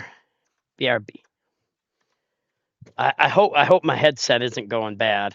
Oh, can you hear me now? Okay, I'm here. Okay. All right, right on. I was saying, okay, so Tony Tone 55-P7K found my channel one day. I don't know if he was just scrolling through YouTube Shorts or what have you, because that's why my screen is so small, so I can reach those from YouTube Shorts. If I was full screen, we would hardly ever have any trolls, but the odds are pretty slim we'd get a whole lot of new people, though. And so Tony must have been scrolling through or somehow found the channel, and his wife and him were pregnant. Because listen, I know I can't pop out a bambino. I can't give birth. The plumbing ain't right, right? Somebody needs to let the liberals know that a man cannot have a baby. A man can make a baby, but it takes a real man to be a father. Anyone can make a baby. But Tony and his wife were pregnant. There was a situation where the baby had to be taken early. And, you know, as soon as we met Tony, I think it might have been the first day, we prayed with him. And then when the situation happened with his wife and the bambino, we prayed in Jesus' name that the baby would be okay, that the birth would go well. Although being early, we still prayed with somebody we didn't really know. And that's what ministry is about. It's not about my stupid reputation. It's not about anybody's reputation. It's about Jesus primarily. But ministry is about making a difference. Even if it's just to one person. If you can make a difference to one, that can start something awesome. Ministry's not about our dumb reputations. One day we will be gone. And history will forget us because I'm just a preacher from the backside of Michigan. I look like the crypt keeper, and I'm 51 years old. But besides my family, and even in a couple generations, nobody will remember who I was. And that's okay. Why? Well, first, it's about the Lord. Second, it's not about my reputation. It's about reaching one. And if you can reach more, that's great. But one man or woman can make a difference to one person right here and right now. Prayer moves mountains. Our trust in Christ is above all things, including ourselves. And it's all about making a difference. And we did that in Tony Tone's life for his family. One person, and then you take a whole bunch of ones. Angela, Sargent, coconuts are real. Who else? We have Paula. We got Melissa. We got Jeff Depew that's been with me almost as long as anybody. I mean, he's been with me forever. As far as 15 months forever. Or no, 14 months. I went to Lake City, so my education isn't that great. But anyway, I got John Anthony. A whole bunch of one persons coming together to make a group. We made a difference in the lives of Tony Tone. Because why? Not because of who we are. It's because of who Jesus is. Communication. Okay, so prayer is communication. Communication is navigation. Navigation leads to destination. And our destination is heaven or incarceration in the lake of fire for eternity. But here, right now, individuals can make a difference. And then when you get a bunch of people that trust in Christ together, that pray together, you can make a difference. And this channel has, not because of who we are, but because of who Jesus is. That's what Christianity is all about. It's about making a difference through Christ, of course. And I'm proud to know all of you. And I am officially still on vacation. But this event today is too important for me to miss up. And my self-made rules for my own vacations says that if it's an emergency situation within our nation or our world, then I will go live. And since we got 4.5 hours left in this, looks like it's going to be a long night. So again, Tony Tone, congratulations. welcome to fatherhood. You won't be disappointed. At first, it's a little freaky because you're like, okay, how do I change that? I got to do what? Wipes? I could barely wipe my own behind, let alone somebody else's. It don't take much. Wait till you get that first diaper where it seeps through. Oh, Lord. Oh, have mercy upon Tony Tone. You can do it. I trust in you. I believe in you because I did it with 5 different babies. And being a father, being a parent, that is the highlight of my life. And congratulations again to Tony Tone. One person can make a difference, but when you get a bunch of us together, like Gino and Jeff, good to see you, Gino. Kosei makes a young man. I don't care if you're young.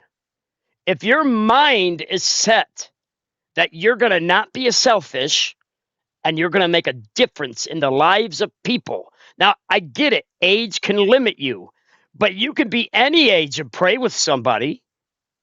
You can be any age and pray with somebody, for somebody. And Jeremiah, God told Jeremy, he said, Jeremiah, I call him Jeremy for short. He said, Jeremy, I want you to go be a prophet for me. And Jeremy said, what? I'm just a child. And God said, no, say not, I am a child. Be not afraid of their faces, for I will give you the words to speak to the people. And that's why before you speak, whether it be to an individual one-on-one or a group of thousands, pray, Lord, in the name of Jesus, thy will be done. Give me the words to speak to the people. Because it's not about me, it's all about him.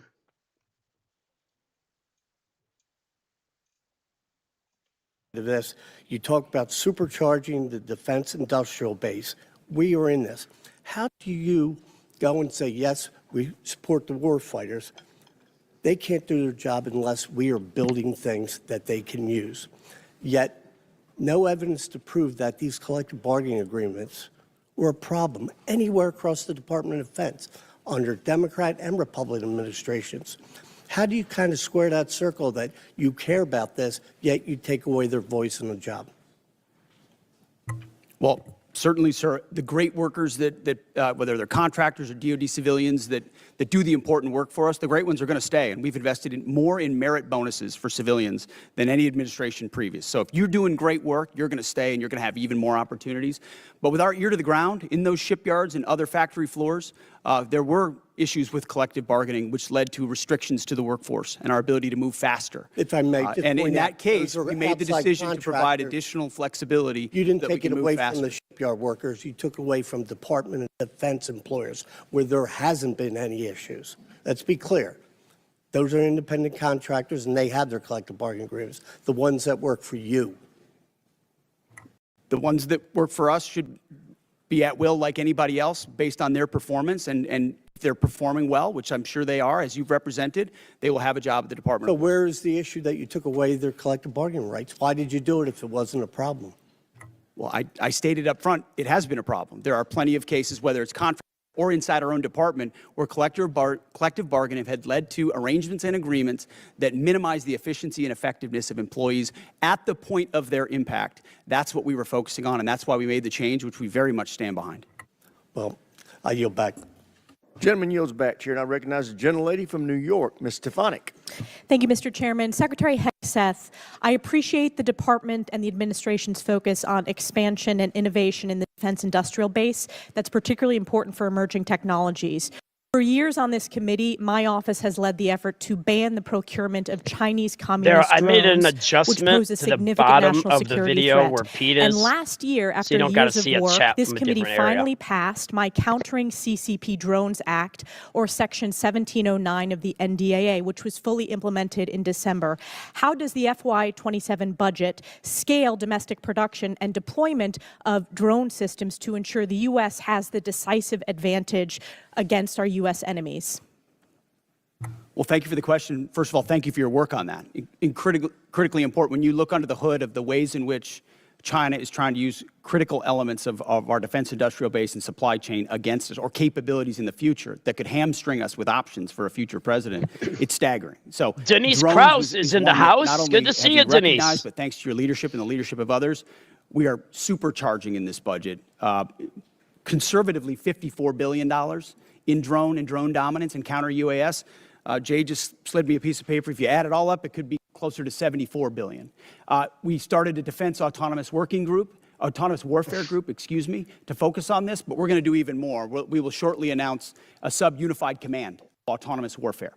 Drones are so central to the future of warfare and where we get them from that we have to be able to both make the exquisite ones better than anybody else and also the attritable swarm and then the ability to defeat them ahead of our adversary, learning from battlefields like Ukraine and Epic Fury. So thank you for your leadership. It is front and center in this budget. I very much appreciate all that the department is doing under your leadership. One of the concerns I have is recent reporting indicates that while DJI, which is a communist Chinese drone company, is prohibited from receiving new FCC authorizations, there are still DJI products such as the DJI Avata 360 widely available in the U.S. through major retailers. These received FCC authorizations before my provision in the NDAA was fully implemented. So my question to you is, we need to close this loophole to protect our national security. Will you commit to working with this committee in my office to ensure that these products that pose a significant risk to our national security are no longer permitted, given the evident threat CCP drones pose to U.S. national security?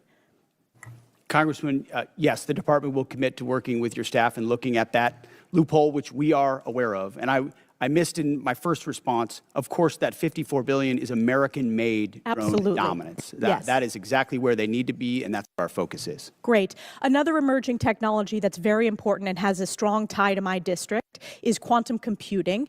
China continues to invest heavily in quantum computing, sensing, and secure communications for military advantage. I represent Rome Air Force Research Lab, which is a hub of research when it comes to quantum.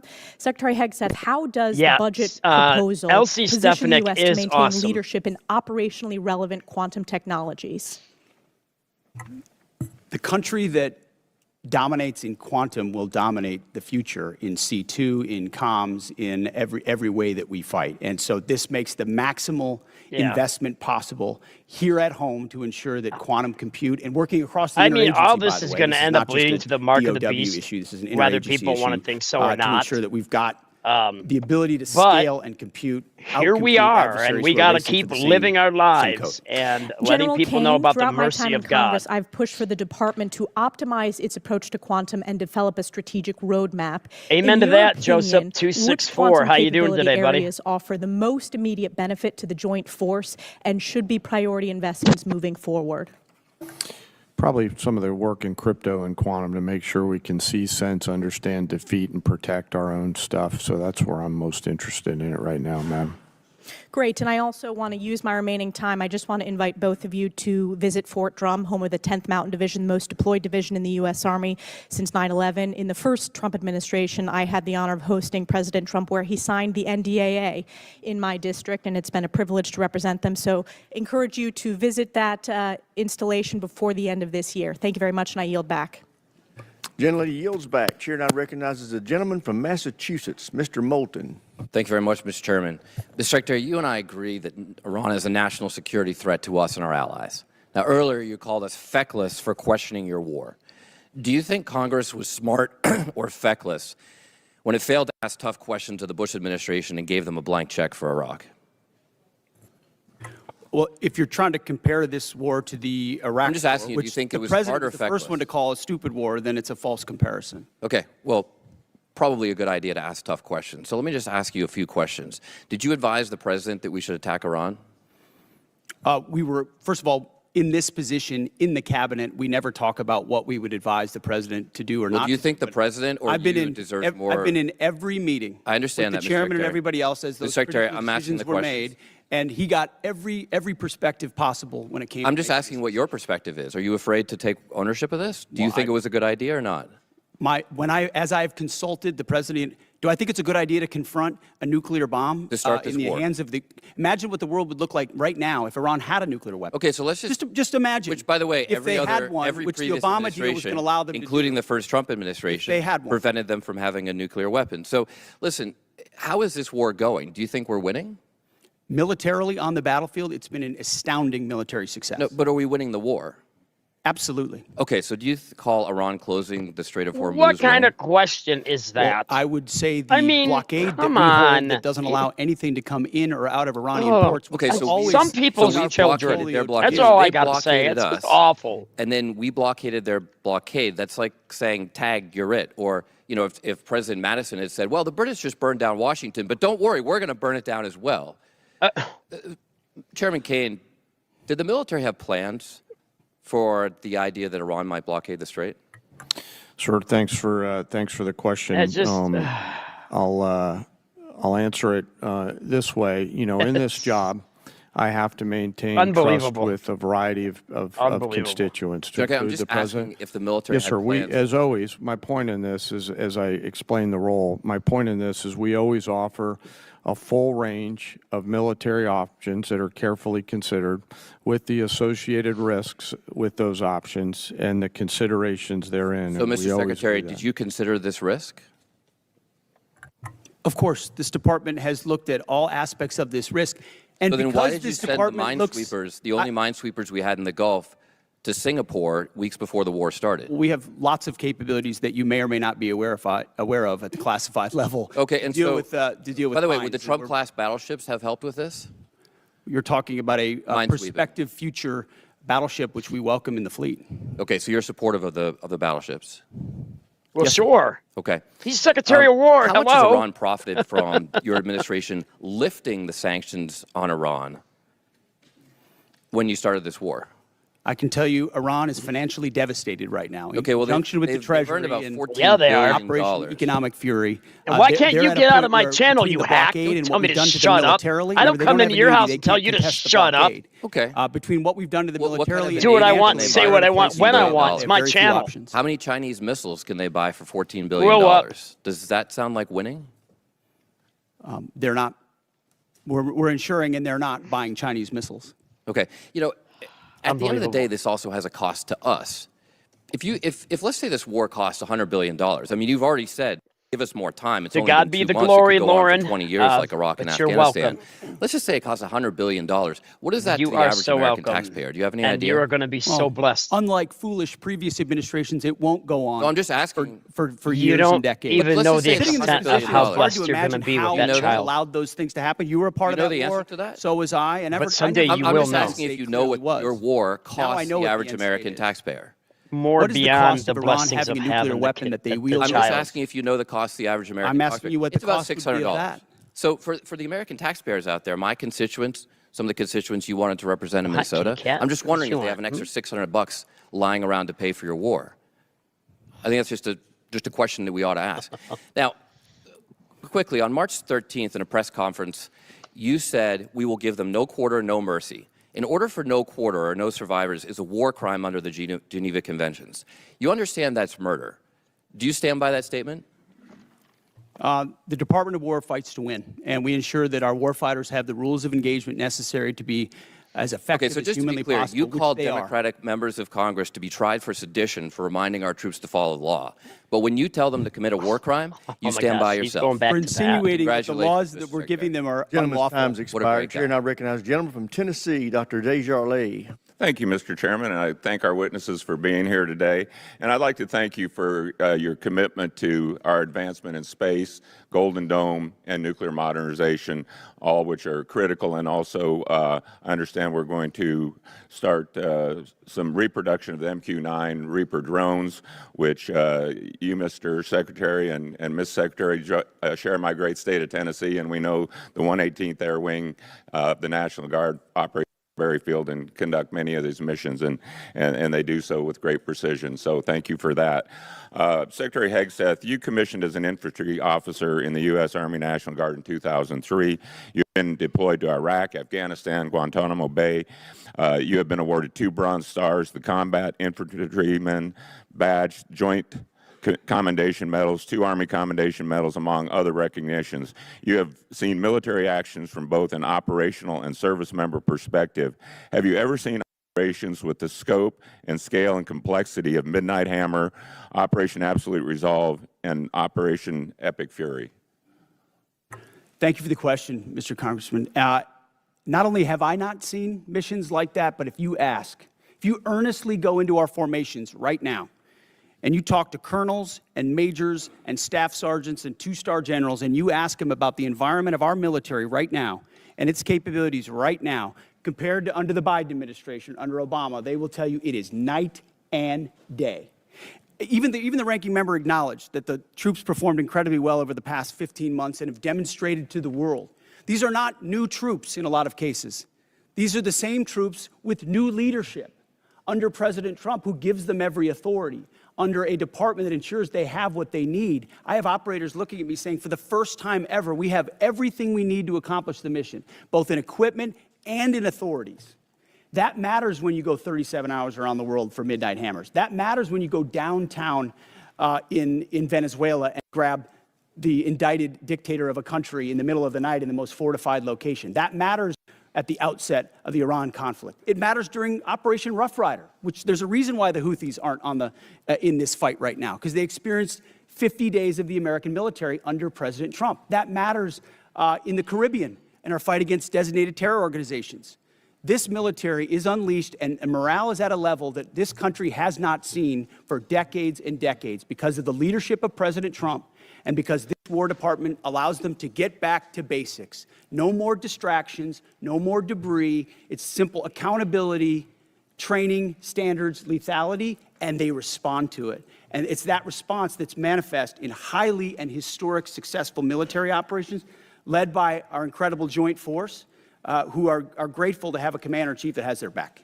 Well, I can tell you for that, our nation, myself, and all of us are incredibly grateful.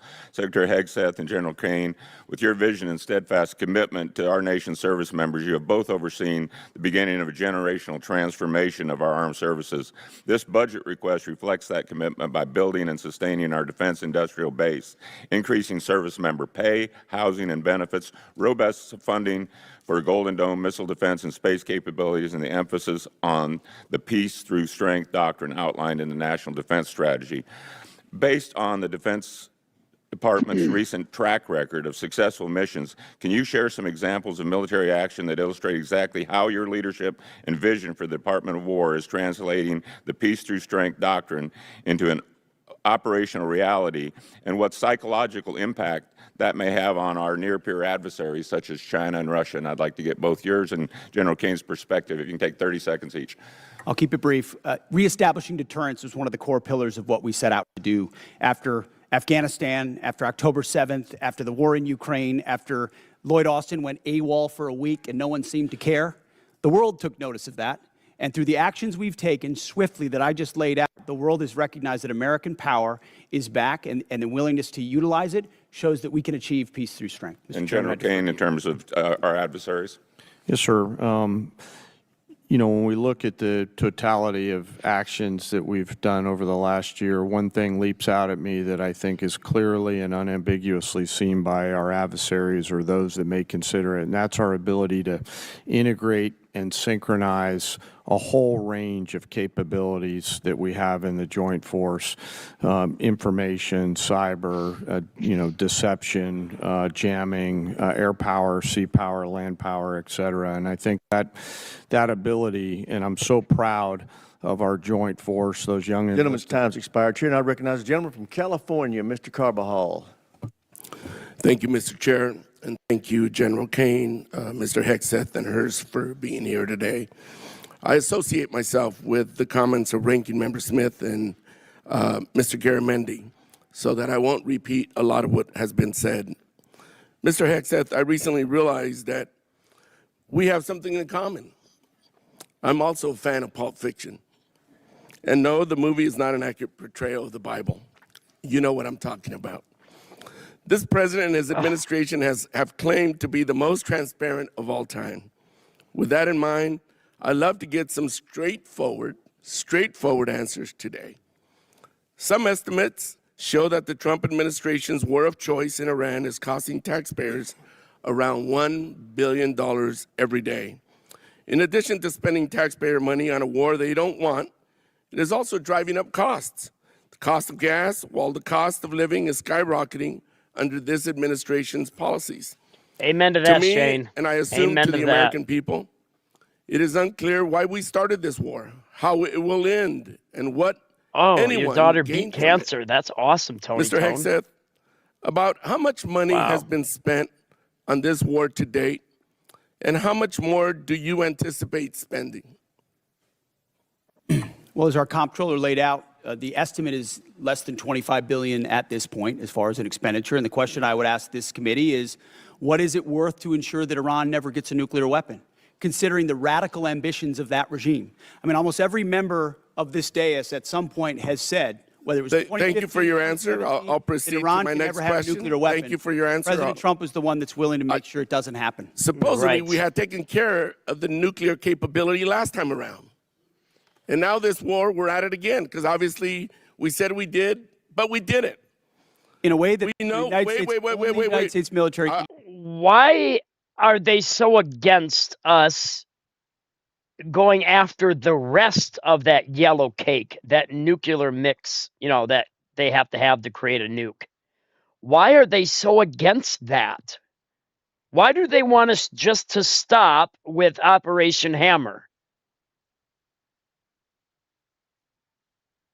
If it was the Messiah, Barack Hussein Obama, in the words of the great late Rush Limbaugh and the EIB network, if it was Obama that was doing this, they would be gun-ho. But the liberals in Congress anyway, not necessarily the Democrats at home, all as they want is for Trump to fail. And they are okay with Iran developing a nuclear weapon and us not doing squat about it. So, Tony, your newborn baby, if you don't mind using your family for an example, the liberals in Congress don't care about that. The liberals in Congress don't care about anything except for the liberals in Congress and get Trump. Even at the cost of Lincoln Riley's life and all the other girls and indeed even boys that were butchered and assaulted by open border policies. And yet the liberals in our government are so STD'd. They only care about get Trump. We didn't get our way. We don't have open borders. We didn't get our way. So we don't care what stands in our way. We're going to get what we want. That is the liberals' philosophy. That is their twisted philosophy. Forget the American people and their children and our children. Get Trump. Get the illegals to be able to vote and overtake the Republican Party so they never have any chance to be in power again. I don't know about you, but sounds like liberalism, which is socialism, which is communism, wants to take this great nation that our soldiers and any number of wars died for, bled for, paid the ultimate price for. Our freedom, self-governance, and our ability to have our own self-determination. It's the Democrats in Congress, not necessarily the folks at home. I got Democrat friends that are Kennedy Democrats, not this new bunch of AOC plus 3 mumbo-jumbo heretics to this nation. I want to reclaim my time. We know that the cost of oil and gas has gone up as a direct result of this war, and the American people are feeling that pain at the pump. In an attempt to alleviate the high price of gas caused directly by this president, he lifted sanctions on Russian oil. The way I see it, this is a massive gift to Putin and Russia's struggling economy. Mr. Hegseth, Is there any concern that easing sanctions against Russia will allow Putin to continue funding Russia's illegal war against Ukraine? Well, we've seen Russia's and Putin's inability to make effective battlefield gains, just like their inability to defend the Maduro regime with the billions of dollars of systems the Russians sent to Venezuela in order to defend him, which were defeated in 15 minutes. So Russia's military capabilities are no match. Get him, Pete! Get him! And you don't believe easing the sanctions is helping Russia? Well, we have the best energy team in the planet at it's just a yes or no. White House, so we're going to ensure that this is not deja vu. It's a simple yes or no. Yeah, it's all yes and no, or yes or no. All right, well, I'll proceed to my next question. Strategy. Last week, it was announced that the Department of Defense is no longer requiring service members to get their annual flu shot. Now, this is an easy one for you. It's a softball. Don't screw it up. The rationale was to, and I quote, restore freedom to our joint force. This has been a requirement since 1950 because it is an effective at preventing the spread of flu among our troops. It's not some new woke requirement that you like to lean on for much of your rhetoric. This decision is actively making our military less safe and less prepared.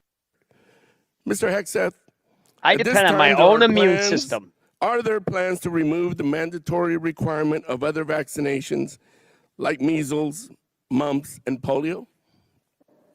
I don't think they we made said very anything clear in our about announcement that that. it applies to service members having a choice as it pertains to the flu vaccine.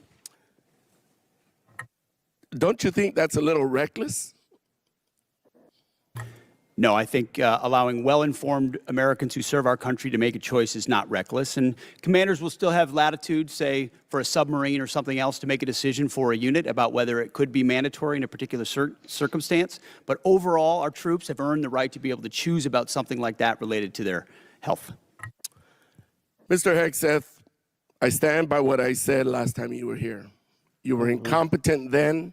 You're incompetent now, and you're the gift that keeps on giving when it comes to incompetence. No, Mr. Chairman, I yield back. Liberals in Congress are the gift that keeps on giving. The great comedy. Mr. Kelly. Thank you, Mr. Chairman. And the hearts of traitors. Don't you think it was extremely reckless to mandate COVID vaccines for the healthiest and most unlikely to get COVID and kick them out of the service if they did not comply with a, although legal, crazy order from the previous administration? Don't you think it was reckless to require that those soldiers and Marines and sailors had to take that COVID vaccine? Congressman, thank you for the question. Not only do I think it was reckless, but we point out the nature of the emergency and lack of actual data on it. We think it may not have been legal. And as a result, we're working very hard to ensure that any service member who was pushed out is brought back in. If they were forcibly pushed out with back pay and rank and everything that comes with it, those soldiers and troops of conscience who had to make that choice, we think are the best troops in our force. Listen, I'm grateful that we have two great National Guardsmen sitting at that table today. As a longtime serving Guardsman who just retired, I'm so proud of y'all and what you mean for our total force. It's not a National Guard, it's not a reserve, it's not an Army, it's not a Navy. It is a total force, and thank y'all for recognizing that. I just want to go back to some of the Iran stuff. I don't know, maybe they're in a different world than I'm living in, but from where I live since 1979, Iran has been at war with the United States, although we refuse to acknowledge it, whether that's Hezbollah, whether that's the Houthis, whether that is Hamas, whether that is trying to build nuclear weapons, exporting terror everywhere. I know for a fact when I was in Iraq, both tours, that EFPs made by Iranians killed our troops. I know for a fact that many of the munitions, I know for a fact many of the militias in Iran that were Shia-based were there to attack Americans at the willing knowledge of the Iranian government. Do you agree they've been at war with us and are still at war with us and the world since 1979? Of course. For 47 years, from Beirut to Baghdad, Iran has sought the most dangerous weapons in the world to try to achieve death to America. And if they were to get the most dangerous weapon in the world, a nuclear weapon, they would most certainly use it. which is why this is at the level of seriousness that President Trump was willing to address it. And that's what I think so many in this body misrepresent. North Korea is the lesson. Everybody thought North Korea shouldn't have a weapon. Under the Clinton administration, they gathered so many ballistic missiles that their ballistic missile shield allowed them to blackmail the region and the world to say, we're going to get a nuke and you can't do anything about it. Under this administration, them weakened by the 12-day war and what happened with Midnight Hammer, the president made a bold choice on behalf of the American people to say never will Iran, with their view of death to America and death to Israel, have a nuclear weapon, because if they have it, they'll use it. And he's taken that bold action in a way I think the American people, when they understand the nature of that threat, and they do, they support it. Chairman Caine, wow, I've been around a long time. Can any other military in the history of the world pull off Venezuela, Midnight Hammer, and Epic Fury the way that our great warriors that defend and project power for our nation are you aware of any other nation in the history of the world that could have done that? I'm not sure, and I remain very proud of the Joint Force. I'll also say that we're a learning organization, and we're going to continue to look at the things that go right in any operations that we're tasked to do, and we're going to get better every day. So we do not want to sit on the successes and assume future successes. We owe it to the nation and to the citizens to constantly improve no matter how well something goes. So I'm incredibly proud of the Joint Force. That said, I'm even more proud when they come back after that. They go into a team room and they start debriefing to make sure that we do it better next time, whatever it may be. And my final point, I just want to talk about what a stroke of genius it was, greater than I would have thought, to blockade the ports of Iran. And that blow economically to their entire economy and to their leadership and everything else, it's going to take a little bit of time to play out. But that was so smart because it is more effective than any bombs, and those bombs were effective in Midnight Hammer. They continue to be. But until we kill their will to create a nuclear weapon, they will always be a nuclear threat because they've advanced far enough along. But that blockade was so important. And it amazes me now we're crying about high gas prices when they were $2 a gallon more just 4 years ago or 5 years ago under the previous administration. And with that, I yield back. Gentleman yields back. Chair now recognizes the gentleman from California, Mr. Caine. Thank you, Mr. Chairman. Secretary Hegseth, tomorrow is 2 months since the war has begun. You've testified that it was $25 billion in cost in terms of the munitions we used and what we paid for it. But when you add to that the damage that was done to our bases and today's dollars for buying replacement munitions and replacement aircrafts, what has the total cost been over the last 60 days? That number right now reflects the total cost that we're seeing. Including buying in today's dollars the new weapons and replacements and including the damage there? That's your testimony? If there's adjustments to that, I would defer to the comptroller on that. And how much are you seeing in terms of, are you asking in terms of supplemental funding just for the Iran mission from this committee? If and when a supplemental is submitted, the majority of it would not just be for, what would be the ballpark for Iran? Munitions related to the entirety of what we want to get done. A number, what would you submit? It would be within on Iran, it would be less than $25 billion, but there's a lot more we would ask for beyond just Iran. You're saying it's $25 billion. Okay, I would just, if you come back, you want to revise those numbers because all the experts are disagreeing with you when it comes to today's dollars and damage, but you can revise it. How much did it cost American taxpayers in terms of the strike to the Iranian school where kids were killed? Do you have that number in terms of the missiles we used? What? As I've said, that unfortunate situation remains under investigation. You don't know how much it costs the taxpayer? But I wouldn't tie a cost to that, to anything. Why would you tie a cost to that? No, sir. I mean, our taxpayer money was going there. Do you know how much it will cost Americans in terms of their increased cost in gas and food over the next year because of the Iran war? Who's a good girl? Who's a good girl? I would simply ask you what the cost is of an Iranian nuclear bomb. I'm going to give you that opportunity. I would simply ask you what the... you're playing gotcha questions about domestic things. I'm not... You're saying it's a gotcha question to ask what it's going to be in terms of the increased cost of gas? Why won't you answer what it costs to prevent Iran from getting a nuclear bomb? I give you that, sir, but let me... What would it cost? What would you pay to ensure Iran doesn't get a nuclear bomb? What would you pay? I reclaim my time. Do you not know? You had no one do the analysis of what the increased cost of gas and food on the American people are going to be?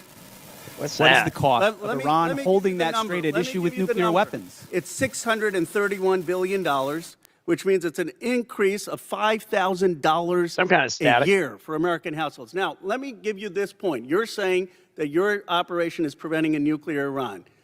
Will you acknowledge that there is an economic cost to the American people for doing what you believe is necessary to make Iran denuclear? Will you acknowledge the economic cost? We have an incredible economic team that's managing this better than what the previous administration did to our economy, what the previous administration did with inflation, what the previous administration did with COVID, and you're going to lecture this administration about the economy? You know what is upsetting? Incredible. You didn't even do the analysis on how much it's costing the American people. It's one thing if you said, okay, it costs the American people $5,000, but we think it's worth it. That's what we've done in World War II and other wars. Here's what it costs. You got to pay for it. You don't even know what the average American is paying. You don't know what we paid in terms of the missiles that hit the Iranian school. You don't know what we're paying in terms of gas. You don't know what we're paying in terms of food. Your 25 billion number is totally off. It's the incompetence. It's the incompetence. Let me ask you this. Certainly, maybe here we'll find agreement. There were still 440 pounds of low-enriched uranium, correct, when President Obama, after the JCPOA? Is that accurate? The amounts and types are classified. Okay. Will you acknowledge that there were 970 pounds of uranium enriched after Trump tore up the JCPOA? The JCPOA was a terrible deal that allowed Iran a path to a nuclear bomb. You deal with vague platitudes. I'm asking you about numbers. Like, you don't know what gas costs, you don't know what food costs, you don't know what the operation costs. You know, I get sound bites, but how about numbers? Do you know how much the enriched uranium was after you ripped up the JCPOA? Trump did. I'll give you a number. I know that, as was stated by early on, the price of gas is twice as expensive in California, your home state, as anywhere else in the country because of the horrible policies your state pursued. You know what? It used to be that type of stuff worked, and then you started to lose the people that you campaigned you wanted to be for, because you said you wouldn't get us into bad wars. You said you would bring down the prices. You know what I'm sad for? I'm sad for all the people who voted for Trump. I'm sad for them because you betrayed them. Wow, so 7 swing a lot of that states MAGA base. and the rest of the country, J.D. Vance knows over that. what, 72 million votes? Jeez, oh, Pete, somebody get that guy out of here. Chairman. I thank Hegseth all three of stays you for right being for here today. stupidity. It's a real privilege to be a part And of I this ain't committee. talking about Hegseth. We're the most bipartisan committee out of 20 in Congress. We have a tradition of voting on NDAAs with large majorities year after year. And it's important not to be a Republican first This is here just or a Democrat clown first, show or Americans on the trying to liberals' ensure that our part. country is well defended. And in that spirit, I compliment the operations in Iran. I like a served bunch of 30 years in the Air immature Force. We junior were high kids attacked is what the repeatedly by liberals proxy are groups from Iran. in Congress. Every deployment I was on, they were the #1 threat where I was located. I've lost friends, like at Khobar Towers. Iran with a nuclear weapon would have been an existential threat to our country. And if they had a missile that could hit New York, they would have done it. They would have done it 2 months ago. Mark, you're exactly right. I Higher with support our Biden. operations there. I think it was good that we got Maduro out. You know, I would say it would be important to get the for most of the representative time government with the Messiah, that duly won their election Obama. there, and not good to replace one dictator with another dictator. But Maduro was bad for their country. And I support our 5% GDP spending. There's no way to modernize our nuclear force, 6th-generation fighters, take care of our men and women in uniform without being at 5% GDP. But also in the spirit, I share a bipartisan concern of the firings that we've seen at the Pentagon. 4 of the 6 service chiefs, for example, the Coast Guard. We had a huge bipartisan majority here that had confidence in the Army Chief of Staff and the Secretary of Navy. Denise now, is in the House. Denise, constitutionally right. Wait, you have the constitutional right to do Denise these things, Krause but it doesn't in the make House. it right. I wise. agree with you. Now, I my would first vote question for is you, dealing with the housing allowance. or I've vote been for working the him, last for Trump, 2 or 3 100 years. times over again. Our My housing own self. allowance is underpaying people in certain areas. And the department, and that hasn't started under this administration, it's been going on for a while, they take out 5% of the housing allowance. They send it to other needs. But that means we're underpaying our servicemen and women living off base by 5%.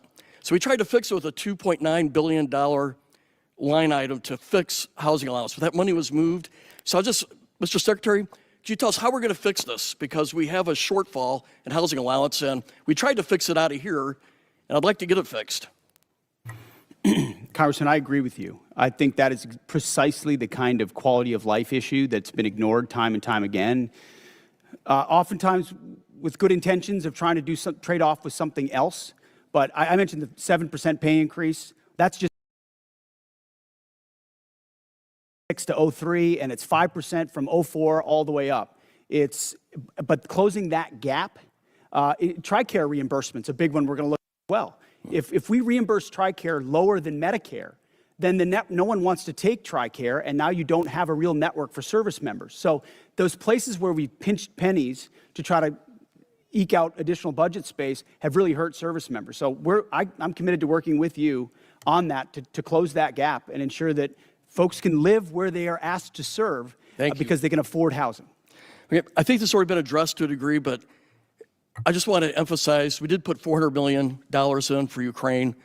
I asked you to execute it. It's important for most of us in here. It has overwhelming support. Also, I'm the chair of the Baltic Security Caucus, and we've put money in for the Baltic Security Initiative.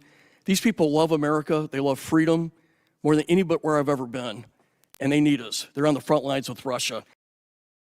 I have a question for the chairman. So we did 29 years of the nuclear alert, airborne alert, the Looking Glass mission.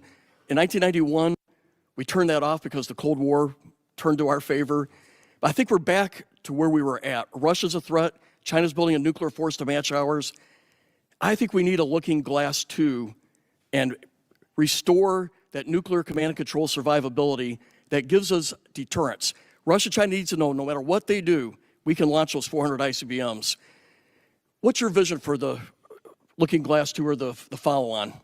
Well, sir, as you know, right now we're looking at all three legs of the nuclear triad to make sure that most critical backstop on our nation's most important day is reliable, redundant, and workable. And so we'll take a look at that. I know the team already deep in analysis on all from NC3 to the end state. But what I want you to know is the most important thing is the ability to execute if we had to, and we can.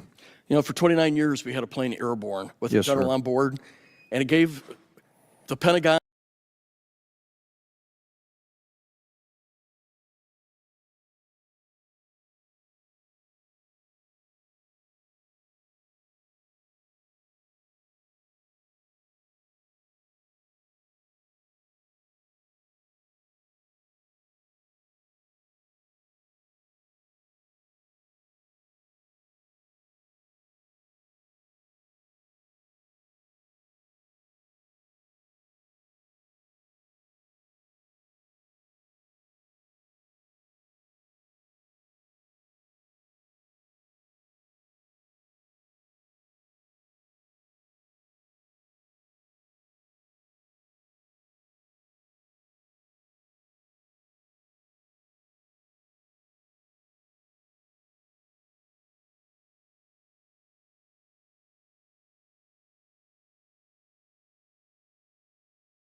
Okay, I'm back. There it is. There it is. There it is. It's back now. I'm registering green. I'll reread that here in a second. Yeah. Okay, so I should be back. Can you hear me now? Finally. Okay, there we are. So Angela said, sorry about that. My headset, it's either going bad or I got to charge it. Probably I got to charge it. This is a Turtle Beach 2 generation 3, or it's something like that. It's a really good heads up. Anyway, Angela said, little bro, and thank you for coming out of vacation to cover this hearing. All Americans must see the idiocy of the Democrats every chance we get. And you're not wrong.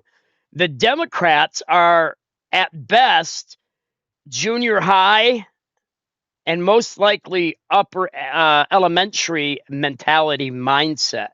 If you notice, except for Fetterman, Tony Tone, except for Fetterman from Pennsylvania, they will all vote in unison. They will all vote together, yes, or something. And in fact, Fetterman, I think, could become the tiebreaker in some cases, rather than the vice president having to step in. So I really do. I see the liberals, not necessarily the ones at home, but the ones that have been elected into office, because I got Democrat friends, because I know how to be an adult about politics. I know when it comes to a point, you have to agree to disagree and still be friends. I love my Christianity above all things. I love Jesus above all things. I'm still, it's working now.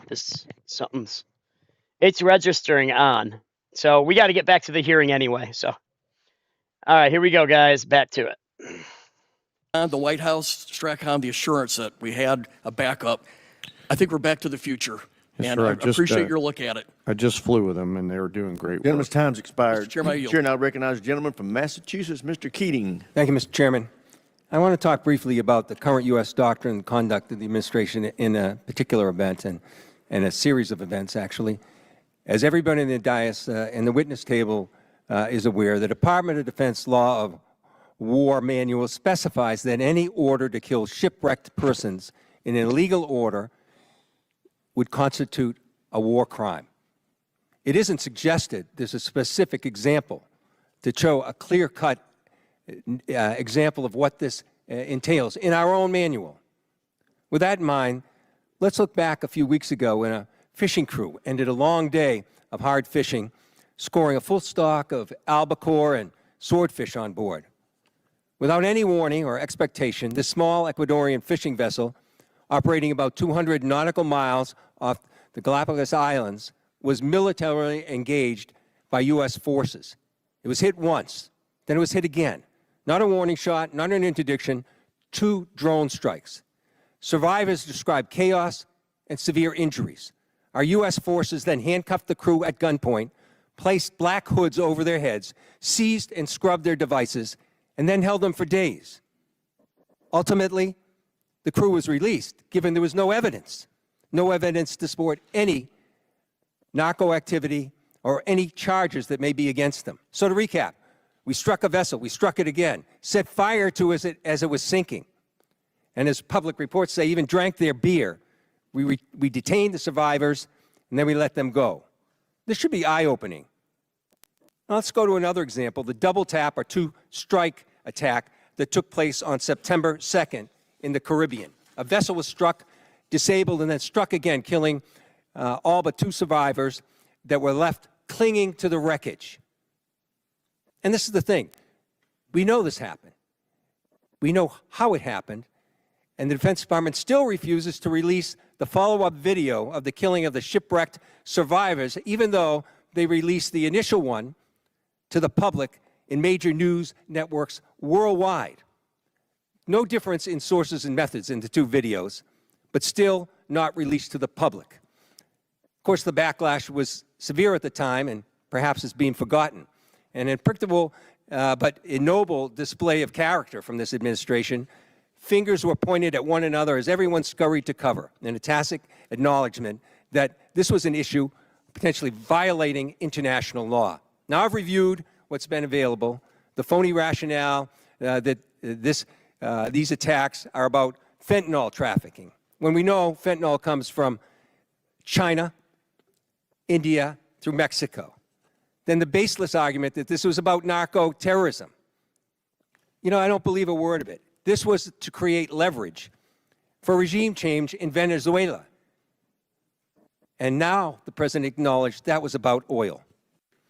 Beyond the simple need for justice and exercising American values, it's important for us to discuss what the U.S. belligerence in the world stage means to our security, our ability to marshal cooperation with our allies, and most importantly, not to normalize these actions that could endanger the lives of our own service members put in similar peril. Let me be clear about one thing. Whether it's these particular strikes discussed here, the one that killed 11 others off the coast of Venezuela, whether it's the 178 other killings, with each of these extrajudicial killings, the administration is pirating American values. We'll continue to investigate this. We will. It'll come forward in the future. Some days that second video will be released. But we've got to stop also using our precious resources that are being taxed so heavily all over the world on actions that hurt our military. They hurt our military and they hurt our standing internationally, and they're hurting our standard here at home. I hope that we can move forward. I hope we can review whether these are justified, because I found no justification. We were given classified information on the second strike. I can't discuss it, but I must tell you, it's the most convoluted bullshit I ever heard in my life. This should be public. This is our honor. This is what it makes American a difference maker. This is what we're proud of. It's an incredible array of false accusations. And I yield back my time. Gentleman yields back. Chair now recognizes the gentleman from Texas, Dr. Jackson. Thank you, Mr. Chairman.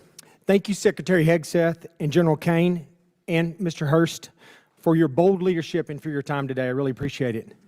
I can't tell you how awesome this hearing is today. It's fantastic. From someone who sat up here for 4 years during the last administration, this is a great day. Despite some of the crazy and disrespectful comments from some in this room, the Department of War is back. Today is a win because we are discussing American power and dominance, national security, and making America great again.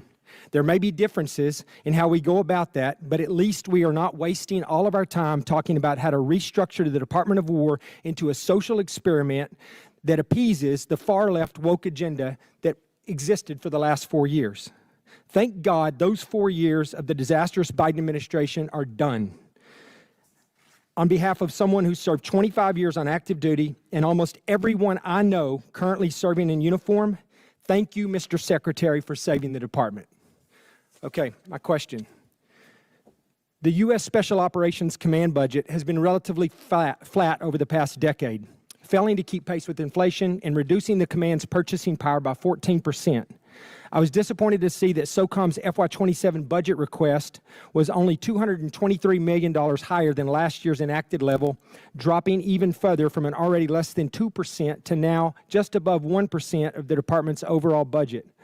All of this comes despite being increasingly asked to do more. From 2023 to 2025, there was a 35% increase in combatant command demand for soft capabilities. And last year alone, SOCOM was unable to satisfy roughly 70 mission-specific requests due to resource and capacity restraints. Secretary Hegseth, I have appreciated the opportunity to meet with members of your team and leaders like ASW Solik Anderson and SOCOM Commander Admiral Bradley as we work to grow the SOCOM top line for future fiscal years. Can you discuss the critical role SOF plays in underpinning deterrence, and do you agree with the urgent need to grow the SOCOM budget accordingly? Well, Congressman, thank you for your words, and I wholeheartedly agree. When you look at the burden that SOCOM shoulders on behalf of the Joint Force, it's incredible and it's significant, and so many of the things we have accomplished would not have been possible without the incredible leadership of Admiral Bradley, General Braga, and others inside that community and what they do. I recognize your desire for increased funding beyond what is in FY27. We have and will continue to look at that. That needs to happen. I think some of the other things inside the budget, drones, quality of life, there will be things that are applied to that community even more so, we believe, to ensure that they're taken care of properly. And then there's facility questions that are outstanding also, which we're examining. So we're committed and we want to work with you where we've missed something. we need to get it right because they are at the front lines. Thank you. And that leads into my next question. I just want to ask this real quickly. This year's budget request of $54.6 billion for the DAWG, for the Defense Autonomous Warfare Group, is a vital step to unleash American drone dominance and rapidly integrate autonomous and unmanned systems across the joint force. And we've talked about that a little bit here. However, my concern is only $1 billion of this proposed funding is included in the base request, with the remaining $53.6 billion dependent on future reconciliation package. While I understand the flexibility this approach provides, I remain concerned about the potential gaps created if such a package fails to occur, or if funding for the DAWG is not included in future budget requests. And like you said, I'm hoping that SOCOM is a big part of this. But to avoid critical capability gaps, how is the department planning to fully fund DAWG at the $54.6 billion if reconciliation stalls, or if the department or does the department intend to transition funds for autonomous requirements into the base budget for future years? And additionally, as you mentioned, how will the department ensure SOCOM receives and executes portions of this funding to meet future mission requirements? It's the right question, and we plan to work hand in glove with this committee, with OMB, with the White House to ensure that that reconciliation package is properly tailored and timed so that it is passed, so that critical money gets there. So we're not looking to FY28 or FY29 because we need those capabilities right now, which is why I appreciate the chairman's opening question about reconciliation. It is a critical vehicle in this calendar year to ensure this department is fully funded to meet the threats of the future. Well, thank you. Once again, I think you guys are doing an incredible job. I appreciate your leadership, and thank you for your time today. I yield back, Mr. Chair. Gentleman yields back. Chair, I recognize the gentlelady from Pennsylvania, Ms. Houlihan. Thank you, Mr. Chair, and I appreciate you gentlemen for being here today and for the opportunity to have a face-to-face conversation with each of you. I have many questions and unfortunately need to start with some that disturb me, Mr. Secretary, from your opening remarks. In your opening remarks, Mr. Secretary, you reserved more words and more time and more vitriol to condemn Democrats than you did for Xi and for Putin combined. It's pretty telling to me that you decided to use your words and your time for that. It turns out that Democrats, even Democrats in Congress, are patriots as well. We serve in our uniformed services, we admire and love our uniformed services, and we love our country just as much as Republicans do. In fact, in this body, I and Representative Bacon, who you just spoke to, led the junior enlisted pay raises that you now sit there and laud and take credit for. We led the closing of the BAH, which then you ended up poaching and using for other things. This body led and authorized Ukrainian funding that is now being withheld. You also, in your opening remarks, strangely admonished us here for not being patient with the results of your 2-month war, a war of your suggestion to this president, a war of your choice, a war you executed without congressional consultation. And so it shouldn't be shocking, sir, Mr. Secretary, that we have questions. Indeed, it's constitutionally our right to do so. So to be clear, despite a brilliant performance by our men and women in uniform, despite thousands of tactical successes, Iran still has nuclear material, still has air defenses, still has small boats, and still has the Strait. So despite the fact that your recent comments indicate that operations appear to be finished, there clearly is more work that needs to be done. As mentioned, today is indeed 60 days. So, Mr. Secretary, how many more months, just order of magnitude, do you think that you're going to need to be able to conclude operations successfully? And how many more billions of dollars do you think you're going to ask this body for?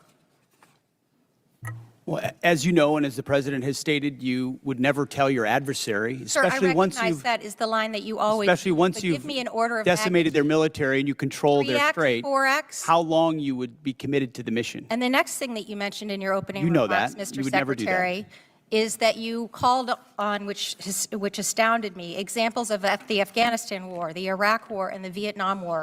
Those are stunning examples to me of something that didn't go our way. We had the opportunity to execute on those wars quite well, but we didn't accomplish any mission, in my opinion, and I think you would agree on that as well. My point is this effort is not those efforts. That's exactly it. Is this war shaping up to be that war? Because it has every We're shaping up to get the same kind of Democrats we got in those wars who were naysayers from the beginning, undermining the progress of troops. Can we just have a conversation about the country and the nation and not about parties? The Democrat Party wanted to socially Again, engineer we're the having Department of War. conversations about We've had to undo that and get it to a point where it's country capable of and not projecting party. power, and Clearly, that's you're not exactly able what to we've have done. that conversation. And So I President will Trump move has on, sir, rebuilt and it. I'm going to reclaim my time.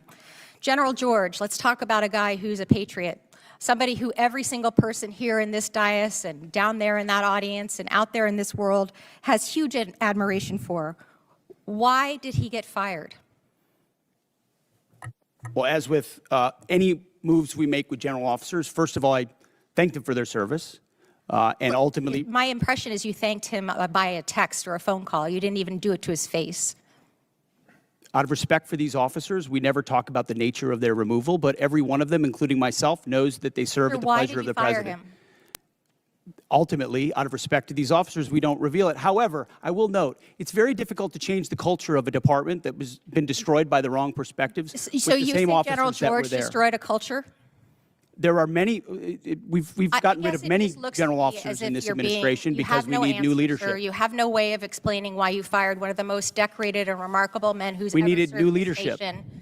That's And my so answer. your answer is a very immature way of responding to my request. My next question has to do with my remaining time about the fact that there apparently are orders that you've recently given to the Navy to detail officers to command billets in special operations where they, the people who you're detailing, have already received bad performance reviews.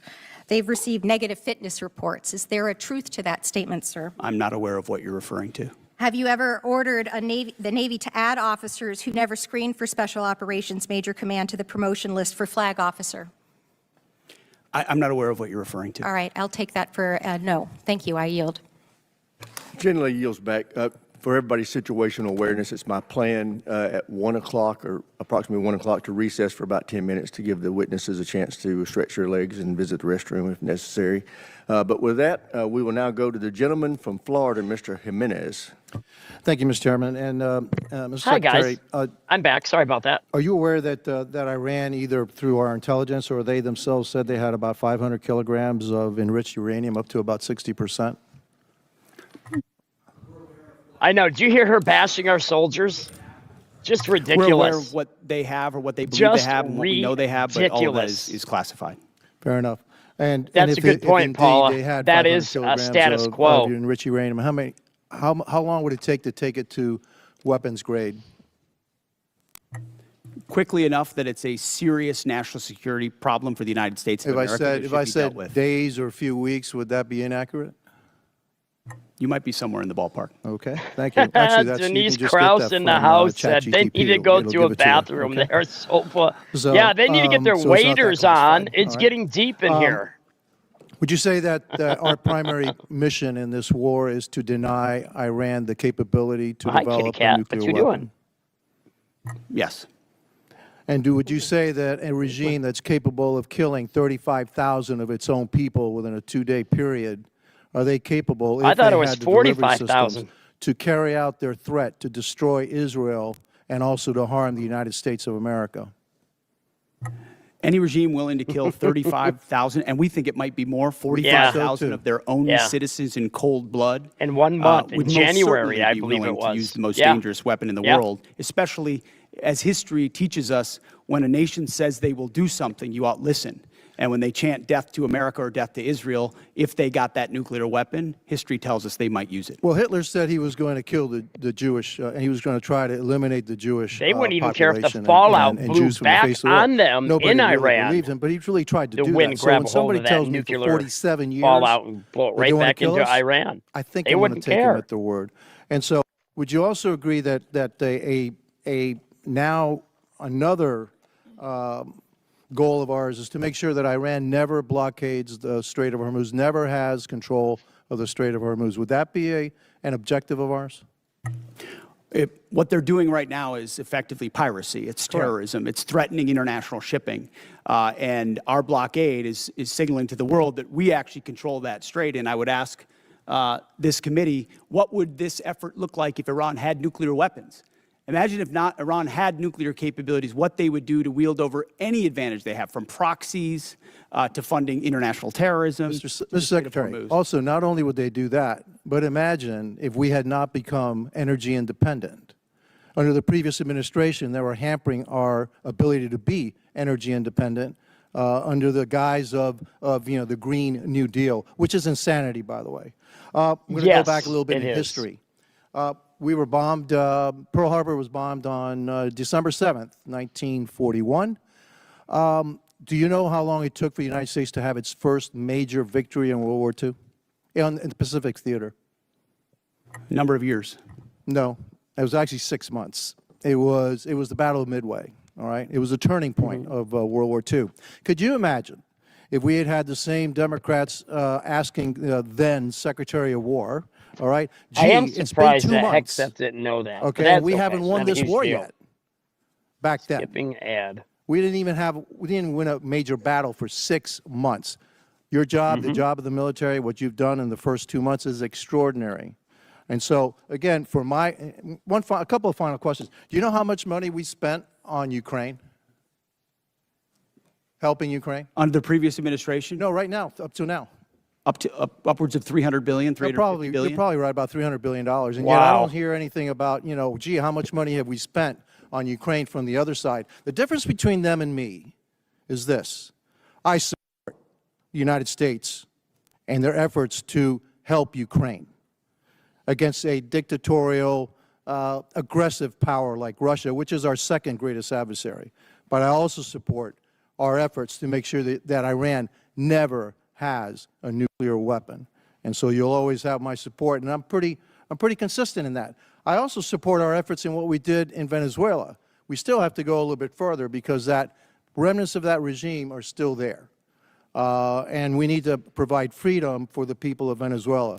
And also, one thing, for me, I guess what I'm looking for in this war with Iran is to make sure that Iran never has a nuclear weapon, that we have established an inspection protocol to make sure they never get a nuclear weapon, and that we control the strait, and they never can control the strait. Gentleman's time's expired. Chair, now recognize the gentleman from Colorado, Mr. Crow. Thank you, Chairman. Mr. Secretary, I want to go in a little bit different direction. Timothy Parlatore served as your private attorney, correct? Correct. And Mr. Parlatore also served as private attorney for President Trump's campaign, correct? I'm not privy to every professional position that he's held. Well, I'll help you out. He did. And you appointed Mr. Parlatore as your senior advisor, correct? He does reserve duty on behalf of the Navy. His title is senior as an advisor. You gave him that title, correct? And I would count him as very much an advisor of mine. Yep, he travels with you, correct? Tim Parlatore has been a long-term friend. He's a great patriot. He travels with you. That's not what I asked. I reclaim my time. He travels with you, doesn't he? He travels with you, doesn't he? Correct?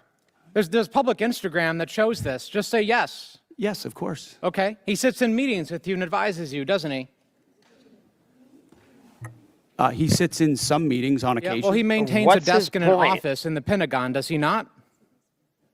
I'd have to check. You don't know? It's a big Pentagon. You directly commissioned Mr. Parlatore in the Naval Reserve as a Navy commander in March 2025, did you not? I was very proud to do so. And when you did, because he's a Navy Reserve officer, he didn't have to go through the PPO process, the White House Presidential Personnel Office, right? He wasn't vetted by a White House PPO. Uniformed service members don't get vetted by The answer is yes. He didn't have to be vetted by a White House PPO. He didn't go through the Senate confirmation process either, did he? The answer is no.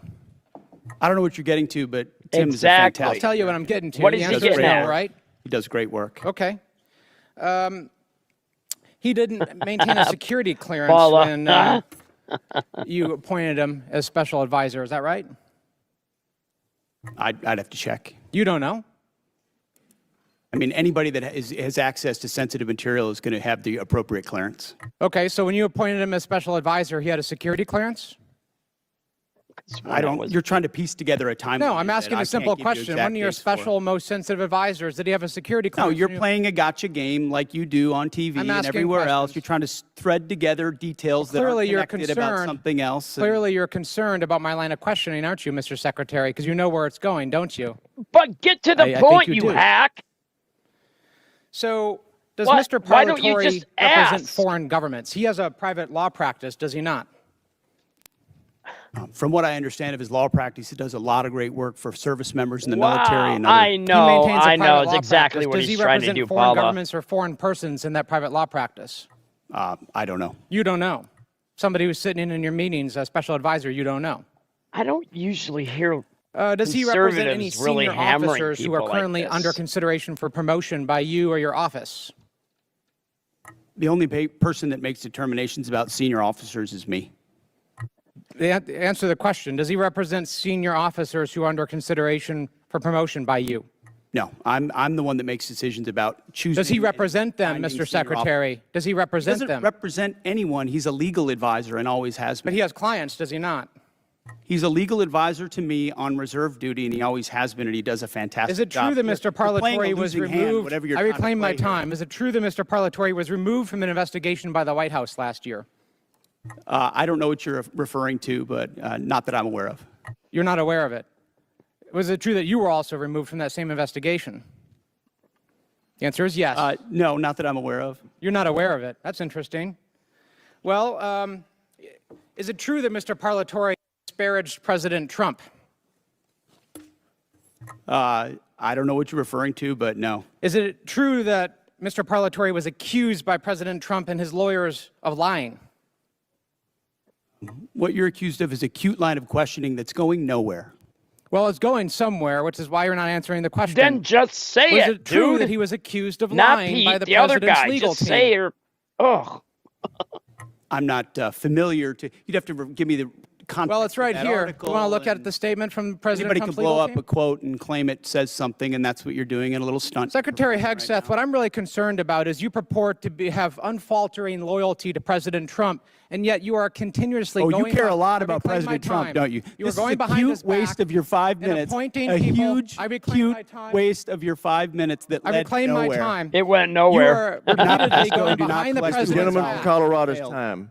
Go ahead, Mr. Carl. You are repeatedly going behind President Trump's back, appointing people who he has accused of lying, who the White House is Gentleman's accused of time's lying. expired. The And chair you are now not being honest recognizes with the gentlelady President from Trump. South Carolina, Ms. Mace. Yeah, that guy. Thank you, what, Mr. what Chairman. kind of Thank you, mental Mr. Chairman. problems I does he request have? unanimous consent to enter a number of documents into the record. The first of which is a statement from Corey Mills, First Sergeant, stating his forms and accounts of his military service are falsified.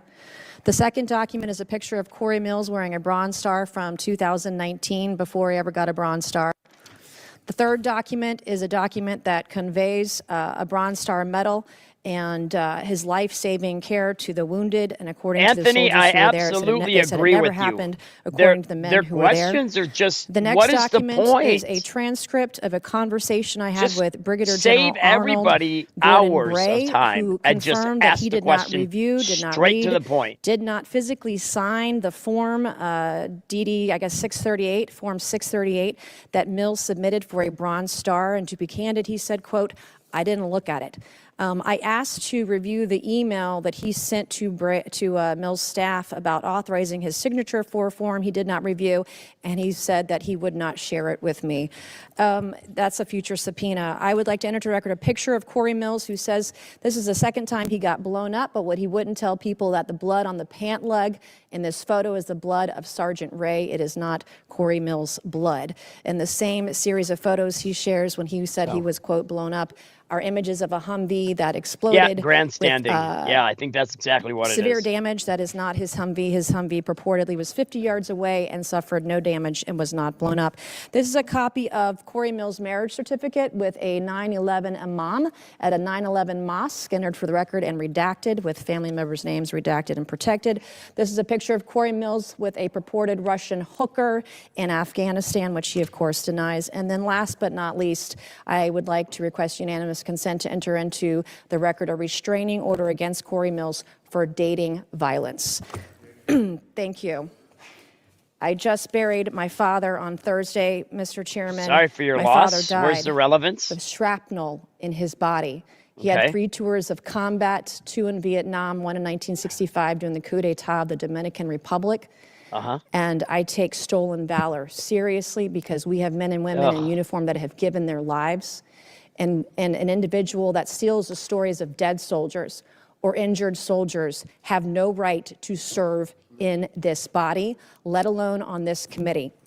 And so I take it very seriously. I want to thank you, Mr. Secretary, and the folks that serve under you in the Department of War. As my father lay dying on April 14th, there was only one thing that calmed him down, that gave him the courage to pass on to the next life. And that was for me to read stories and testimony from 3 different soldiers that we didn't have, our family previously didn't have. We've been doing a lot of research on my father's service when he received the Distinguished Service Cross with V device in 1968 in Dong Zai. He rescued every man in that battle, in that firefight over a 2-day period. He rescued them dead or alive on his own. He stood up to take fire over and over and over again. Who is this he talking? called on artillery, heavy artillery, onto his position. Within 100 meters of his position, the man should have never made it out of Vietnam alive.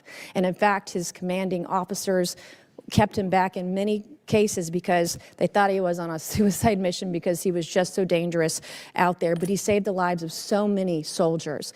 And so as he was taking his final breaths, I was provided by the Department of the Army some testimony of soldiers we didn't have, and diagrams and information. It was the one thing that calmed him down so that he could pass away knowing that he was a war hero and knowing that Jesus loved him. Amen. And it changed our family's life. Yeah, she must be a well-spoken Democrat. In his last moments, his last breaths, his last hours.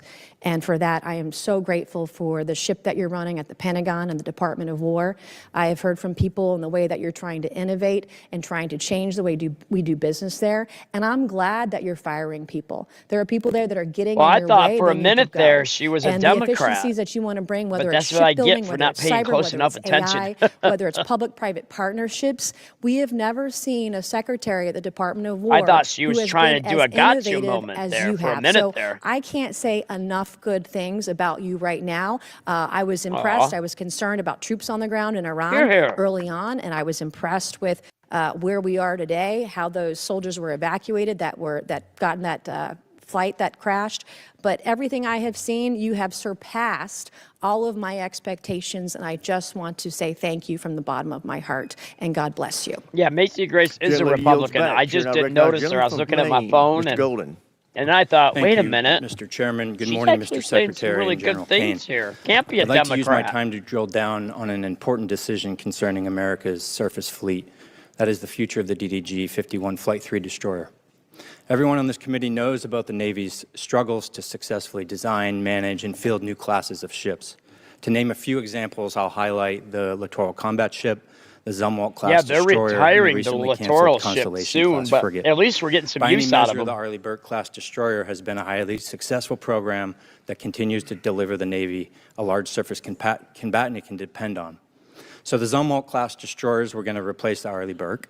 Yeah, we It's a don't ship with some tolerate interesting swearing in here, capabilities, so. But the Navy rushed Nope, construction I had two before the great design was uncles that complete, served and it in the lacked a Pacific workable weapon Theater. system that the Navy wanted to I've outfit never it been with. in the military. So the Navy scrapped the program. But I with 3 support our ships Navy, and and my went back to the family DDG. served. I'm in my 8th year on this committee, and the entire time I've been in conversation with the Navy publicly and privately about the latest Flight 3 destroyer and how critical a role it will play. The new Big E it will would be play, done now is by playing for the 2030, surface though. fleet. And yet, even before we delivered one to the fleet, the Navy was already planning the DDG-X. I'm skeptical about the transition to yet another new class of surface ship, given the troubles I've laid out already. From my perspective, we have a proven hull for an Arleigh Burke destroyer that is described by CNO after CNO again and again and again as the backbone of the Navy's surface fleet. But now I'm even more skeptical. The proposal cuts production of the destroyer down to just one ship, scraps the future destroyer, and proposes $17 billion to build just a single new battleship, a class of ship the Navy decommissioned in 1992. Mr. Secretary, when you visited Bath Iron Works, you discussed this budget proposal with shipbuilders. You said, quote, "We're maxing out on DDGs. It's a workhorse, and it's a damn good workhorse." You were right about the DDGs. They are a workhorse. They're cost efficient, deadly effective, and feared by our enemies. And I'm wondering why would we move on so quickly from a relatively new Flight 3 destroyer that's the gold standard for ballistic missile and drone defense capabilities. It's a ship that's proven itself time and again, recently in the Mediterranean, Persian Gulf, and the Taiwan Strait. I understand the Navy wants to field hypersonic missiles, but look no further than the 3 Zumwalt ships that the Navy has in the fleet that have been refitted with vertical launch tubes capable of delivering hypersonic missiles at a great payload at over 17,000 miles this year. Perhaps what's most troubling to me is that the battleship plan proposes moving at a pace that is, I think, extremely dangerous, or just high risk, low reward. To begin construction so quickly, breezing right through design. It's well documented that expediting design and preemptively moving to construction is the greatest recipe for failure. This represents an unacceptable cost to taxpayers if it fails, and leaves America less secure and our Navy less prepared. I understand the proposed battleship was a bit of a dream child of the recently departed Secretary of the Navy. I want to remind everyone here that recent history is littered with failed efforts to replace existing successful programs that remain the best in class worldwide. This isn't the failure of shipbuilders or sailors. It's a failure by leaders to learn a simple lesson. If it ain't broke, don't fix it. My sincere hope is that you, the Navy, and the Congress will pump the brakes on this battleship. Take the time to get it right, whatever it is. And for now, focus on the workhorse you can depend on. America cannot afford a surface fleet without a backbone. Well, I very much appreciate that perspective. And the idea of divesting of an asset that's indispensable right now is not just a Navy problem. I mean, we've seen the same on MQ-9s and Apaches and A-10s and systems that our warfighters continue to rely on, which is why divesting to invest, which was sold under the previous administration because of continuing resolutions and insufficient budgets, created a gap where now you're getting rid of the very things that you need right now, and you don't have available things of the future that you said you would have because of the way this department did business. Always over cost, always delayed. So there's one destroyer, one Arleigh Burke-class destroyer in this budget because, and I hate to even say it, I'm not going to say it in open hearing, how many years behind we are in the backlog of building the Arleigh Burke-class destroyers. So the bulk of the money goes into shipbuilding to fix that, ensure we can get new places to build more faster. Then you can fund additional, either whether it's this class or the next class. But the Arleigh We're almost over time. I'm going to reclaim and just say in my last seconds here, careful with the pace moving through design to construction so quickly as proposed by this budget. Thank you. Gentleman's time's expired. As announced earlier, we're going to now recess until 10 minutes past the hour of 1. Oh, let's see. How many folks do we got watching right now? We're going to take a break myself. Let's see. 284 watching. I may bring this back on later tonight, but for right now, I am done for the night. Make sure you guys hit that subscribe button, and I will keep it paused right here. And if I decide to go any further with this tonight, of course, I'll set up a notification. Other than that, if I don't do it tonight, which I'm not sure if I will, maybe we can go over it when I come back from vacation next Friday. But if there's no other serious situations that happen in the United States or in the world that involves the United States, I will be officially on vacation. You guys want me to keep going? Okay, hey, wait, don't stop. Okay, no, you're out of here for talking that way anyway. Get out of my channel. Bird, whatever you are. So, okay, yeah, I'm going to go ahead and take a break. We've been going for a few hours. I will talk to all of you later. Again, if you don't see me, don't worry. And I'm going to go into I'm going to post an announcement that I'm going to actually take 10 days off. So I haven't done that in a year, maybe a little bit more than that. But you guys know I appreciate you. It's hard for me to stay away, but all of us need to take a break. We have done, let's say, the Lord has done wonders in the last year. We have nearly 5 million views. We have almost 5,000 new subscribers, and we picked up over 3,000 new subs since the war began. And it's been great. AW says, Cap, you are correct, and the North Carolina is one of the better conditioned ones. You know what, AW? I toured. Here, let me go ahead and... All right, let me get all this sound out of there. I toured the USS North Carolina in 2016. In fact, check this out, guys. Check this out. My son is moving back home from North Carolina. He lives right now. He's in Williamton. Is it Williamton or Williamson? Something like that.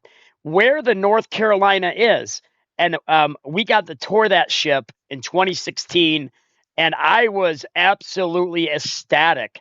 In fact, as usual, I was not feeling good on a vacation. I don't know what that is about me. But that's when I was with my ex-girlfriend, and I think that might have been part of the situation. But anyway, I digress.